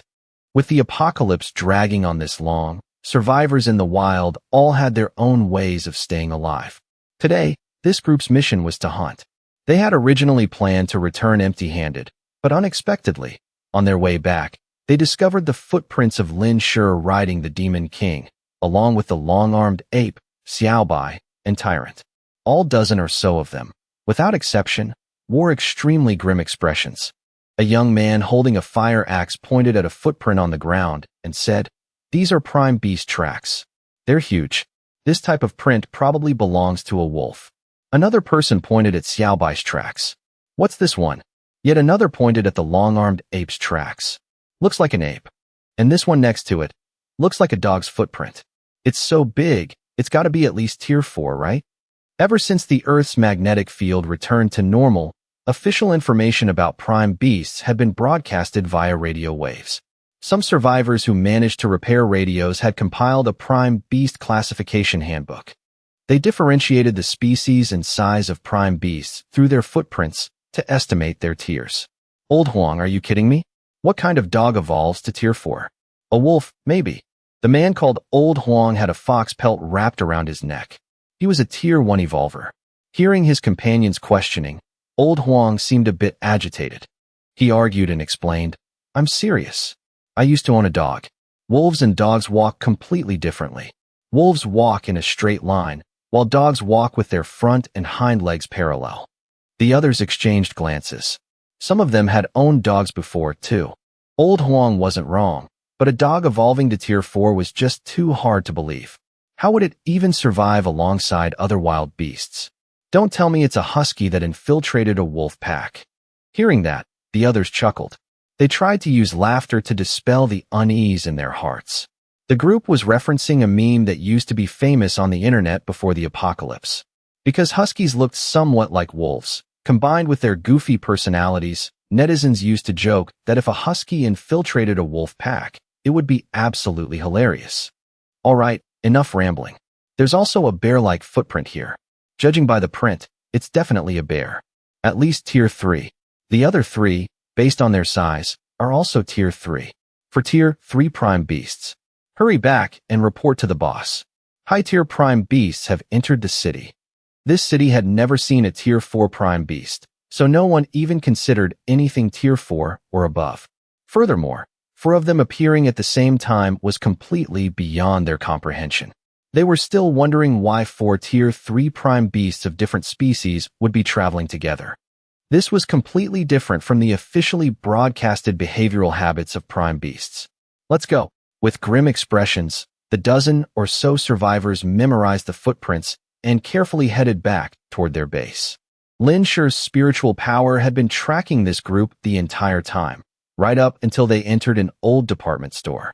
This location was over a kilometer away from Lin Shi. He had to focus his spiritual power into a straight line. The bottom floors of the store were completely buried in snow. He watched the dozen men climb through a window into the store, then head down a staircase with broken handrails until they reached the underground parking garage. Inside the parking garage was a whole other world. The garage had been partitioned into small rooms using makeshift materials like styrofoam boxes, tarps, and support pillars. The hallways were kept clear. Most of the rooms were occupied by men and women mixed together. There were even children around 7 or 8 years old, but not a single elderly person in sight. Most of them were emaciated and starving. This wasn't surprising. The elderly and young children had a hard time surviving in such harsh conditions. Lin Shi did a quick scan and estimated there were over 200 people, mostly ordinary humans. To keep this many people alive required a massive amount of food. Fortunately, This store must have been a large supermarket before the apocalypse. Lin Shi found many bags of food and bottles of water left over from the pre-apocalyptic days. Among these people, there were about 30 Tier 1 evolvers and 3 Tier 2 evolvers. One of the 3 Tier 2 evolvers had prime energy fluctuations reaching the threshold of Tier 3. He was only lacking spiritual power to break through. This guy had a long, untrimmed beard and messy hair. He was sitting in the best room in the underground garage, being served by two women who fed him pieces of thigh meat from a Tier 1 prime beast. He used a knife to cut it into small pieces and ate it raw. Frozen meat was hard to cut, and eating it was like chewing on rock-hard frozen lamb or beef rolls, complete with a strong, pungent stench of blood. But he ate it with relish, clearly enjoying it. He was the leader of this place. The conditions in this underground garage were far worse than the wilderness survivor bases Lin Shi had seen in his previous life. Lin Shi used his spiritual power to scan the area and found quite a bit of stockpiled beast meat. It wasn't that other kind of meat. In his previous life, Lin Shi had almost become food for the survivors in a base just like this. Because of that, he hated cannibalism to his very core. Using spiritual power to scan consumed a lot of energy. After sweeping the area and finding nothing unusual, Lin Shi withdrew his spiritual power. Right as Lin Shi withdrew his spiritual power, the dozen survivors returned from outside. The gatekeeper immediately asked, "Hey guys, how was the haul today?" A tall man, with a deep, booming voice among the group replied, "Cut the crap. High-tier prime beasts have appeared in the city again. Where's the boss? We have an important report." The man's voice echoed throughout the underground garage, startling many people who were cutting meat. "What? High-tier prime beasts again? Oh my god, will they find us here? Boo-hoo. I don't want to be eaten by prime beasts." The news spread like wildfire. In no time, every survivor in the underground garage knew that high-tier prime beasts had appeared in the city. The survivors who had luckily escaped high-tier prime beast attacks before showed obvious terror upon hearing the news. Some even sobbed uncontrollably. All these terrified people were ordinary humans without prime energy. Among the dozen who returned, including the gatekeeper, all were evolvers. The gatekeeper glared at the man who had just shouted, "Lu Guang, could you keep your voice down? When the boss finds out, he's gonna chew you out." Lu Guang rolled his eyes, looking annoyed. "Didn't you ask first? I said what I said. The boss can't do anything to me anyway." After saying that, he approached the nearest family of three. The woman in the family was crying nonstop. Seeing Lu Guang approach, they didn't dare cry out loud anymore. "What are you crying for? Keep crying, and I'll throw you out for the prime beasts to eat." A vicious glint flashed in Lu Guang's eyes. The man in the family hurriedly bowed, fawningly pulling a cigarette from his chest pocket and discreetly offering it to Lu Guang. "I'm sorry, my lord. I'll teach my wife and kid properly. Please don't be angry." Lu Guang aggressively slapped the cigarette to the ground, then kicked the pale, sickly man down. "What kind of trash are you offering me? Do I look like I need this garbage? You want to die?" After kicking the man down, Lu Guang stomped on him a few more times. Only when he saw the man struggling to crawl back up did Lu Guang reveal a sick, satisfied smile. Then he turned his head and shouted to a man in the hunting squad, "Old Huang, next time we lure prime beasts, use this family first. Use the man, then the kid. As for the woman, save her for me to enjoy for a couple of days." Old Huang didn't even bat an eye and immediately agreed. The entire hunting squad, including the gatekeepers, showed no unusual reaction. It seemed they were used to it. Only the family of three, whose fate had just been decided, looked as if destiny had them by the throat. Unimaginable despair and terror simultaneously appeared on all three of their faces. The woman pulled her 7-year-old son down to his knees. "My lord, please spare us. My son is still young. He's only 7. He's so young." The man also struggled to his feet and knelt before Lu Guang. Seeing Lu Guang turn to leave, the woman let go of her son, crawled over to Lu Guang, and hugged his leg. She even rubbed her body against his thigh. Suppressing the deep humiliation in her eyes, she forced out a fawning smile that looked worse than crying. "My lord, I'm willing to serve you. Please spare my husband and son. You can have me for as long as you want. I'm begging you." By the end, the woman's voice was choked with sobs. She wanted to live, and more than that, She wanted her husband and son to live. For survival, she was willing to tear her dignity to shreds and let others trample all over it. Seeing this, the other survivors retreated to their rooms, not daring to look any longer. These rooms had no doors, so the survivors had absolutely no privacy. They were terrified that Lu Guang or the others in the group would turn them into prime beast bait. Although few people starved or froze to death in this survivor base, and survivors from border cities frequently joined them, the population here never seemed to grow. Because every day, the hunting squad here would take 1 or 2 ordinary people with them to use as prime beast bait. If they encountered high-tier prime beasts, they would take even more ordinary people, sometimes even dozens at a time, just to lure away the high-tier prime beasts they couldn't fight. No one who was taken away ever came back alive. The apocalypse had been going on for so long. Where was there a place fit for these ordinary people to survive? Unless they unlocked their genes and survived the side effects, they didn't even have the right to be treated as human. This was the apocalypse. Lin Shi inspected the results of the Demon King and the others' work and nodded in satisfaction. After carefully setting up the safe house, he stored the excess dirt back into his spatial storage. The area now looked completely empty, as if nothing had ever been there. Lin Shi let the Demon King, Xiao Bai, and the others rest after a hard day's work. After dinner, he let the striped panther out to stand guard for the night. A peaceful night passed. The next morning, after finishing his meditation practice, Lin Shi stepped out of the safe house and stretched his limbs on the snow-covered ground. The large axe in his hand swung with immense power, creating a sharp whistling sound in the air. Even though he hadn't formally learned any axe martial arts, Lin Shi's combat experience was incredibly rich. His stances were wide and powerful, truly exuding the aura of one man holding the pass against 10,000. After warming up his joints, he washed up, ate breakfast, and then let out the Demon King, the striped panther, Xiao Bai, and the long-armed ape. Today's goal was to scout the city. Because of the presence of those survivors, Lin Shi didn't expect to find many prime beasts in the city. He was mainly looking for mutated plants. Mutated plants were rare, but a thorough search would surely turn some up. After a moment's thought, Lin Shi left Xiao Bai to guard the safe house, then rode the Demon King out, bringing the long-armed ape and tyrant along. The survivors were gathered in the mall. In the room where Lin Shi had seen the bearded old man yesterday, there were now over 30 evolvers standing there. These 30-plus people were divided into 3 teams. Lu Guang and Old Huang's team, consisting of 14 people, stood in front of the bearded old man. The other 2 teams had 10 and 9 people respectively. Each team was led by a Tier 2 evolver. The bearded old man was named Zhou Sheng. From an ordinary person, he suddenly unlocked his genes, gathered the evolvers into a group, and later unlocked his Tier 2 genes. It could be said that he built this base single-handedly. Therefore, his prestige in the base was the highest.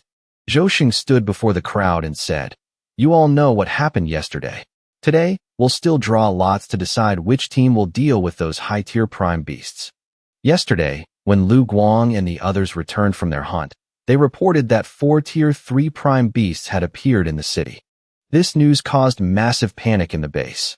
Previously, whenever high-tier prime beasts appeared, the 3 teams would draw lots to decide who would go out. Zhou Sheng decided to use the same method this time. But as soon as he finished speaking, a dissatisfied voice rang out from the side. It was the captain of the 9-man team, Chen Weilong. Chen Weilong said unhappily, "That's not fair, Captain Zhou. Last time a Tier 3 prime beast appeared in the city, it was my team that lured it out. We even lost 2 men that time. This time, no matter what, I won't let my brothers risk their lives. If we're drawing lots, it should just be between the other 2 teams." "Yeah, exactly. Why should we be sent to die? We're not going. If you want to go, you go." As soon as Chen Weilong finished speaking, the men behind him immediately chimed in. Another man wearing a plaid shirt, with short, greasy hair reaching his ears, who clearly hadn't washed it in a long time, named Zhang San, spoke up. "Old Chen, you shouldn't say that. Before, there was only 1 Tier 3 prime beast. Now there are 4. I think one team definitely can't handle this mission. No way. This time, the 3 of us need to go together. Taking too many people out is too dangerous." "No way," Zhou Sheng immediately objected. Mobilizing that many people at once makes the target too big. Not only will we fail to lure the prime beasts, but we might also get wiped out completely. Exactly. I agree with Captain Zhou, Chen Weilong said. Then what do you suggest? Drawing lots to pick one team is a guaranteed death sentence. Dying is one thing, but the problem is if we fail to lure the prime beasts and the whole team gets wiped out, the loss will be huge. The three of them fell silent, frowning. Right. The issue wasn't which team to pick to lure the prime beasts. It was that if 4 Tier 3 prime beasts were moving together, they simply had no chance of luring them away. I have an idea, Zhou suddenly said. What is it? If we all move together, the target is too big. So this time, the 3 of us will each take a few men and form our own small squads. The rest will stay at the base. How about that? I remember there's a pile of unused pesticide in the west corner. This time, we'll take those people to the city limits and force them to drink the pesticide. If the prime beasts are lured away, great.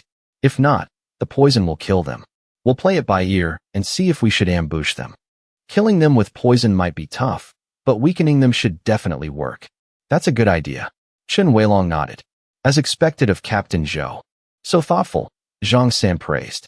Then this time we'll take 18 people, 6 for each team. And so, Zhou Sheng, Chen Weilong, and Zhang San reached a consensus. The 3 of them, and the other 30-plus evolvers, didn't care at all about the fate of the civilians who would drink the pesticide. Previously, when they used people as bait, they would take them to a designated spot, use their families to threaten them, injure the bait, and then use the fresh blood to lure the prime beasts out of the city. If the distance wasn't far enough, they would use another bait and repeat the process until the high-tier prime beasts were lured away. Even though this method meant a near-certain death for the bait, as long as they lured the prime beasts and managed to escape, there was still a sliver of hope for survival. This time, Zhou Sheng using pesticide to kill the bait was essentially snuffing out their hope of survival entirely. But the 3 of them didn't see anything wrong with it. In their eyes, ordinary people were nothing more than weeds in the apocalypse.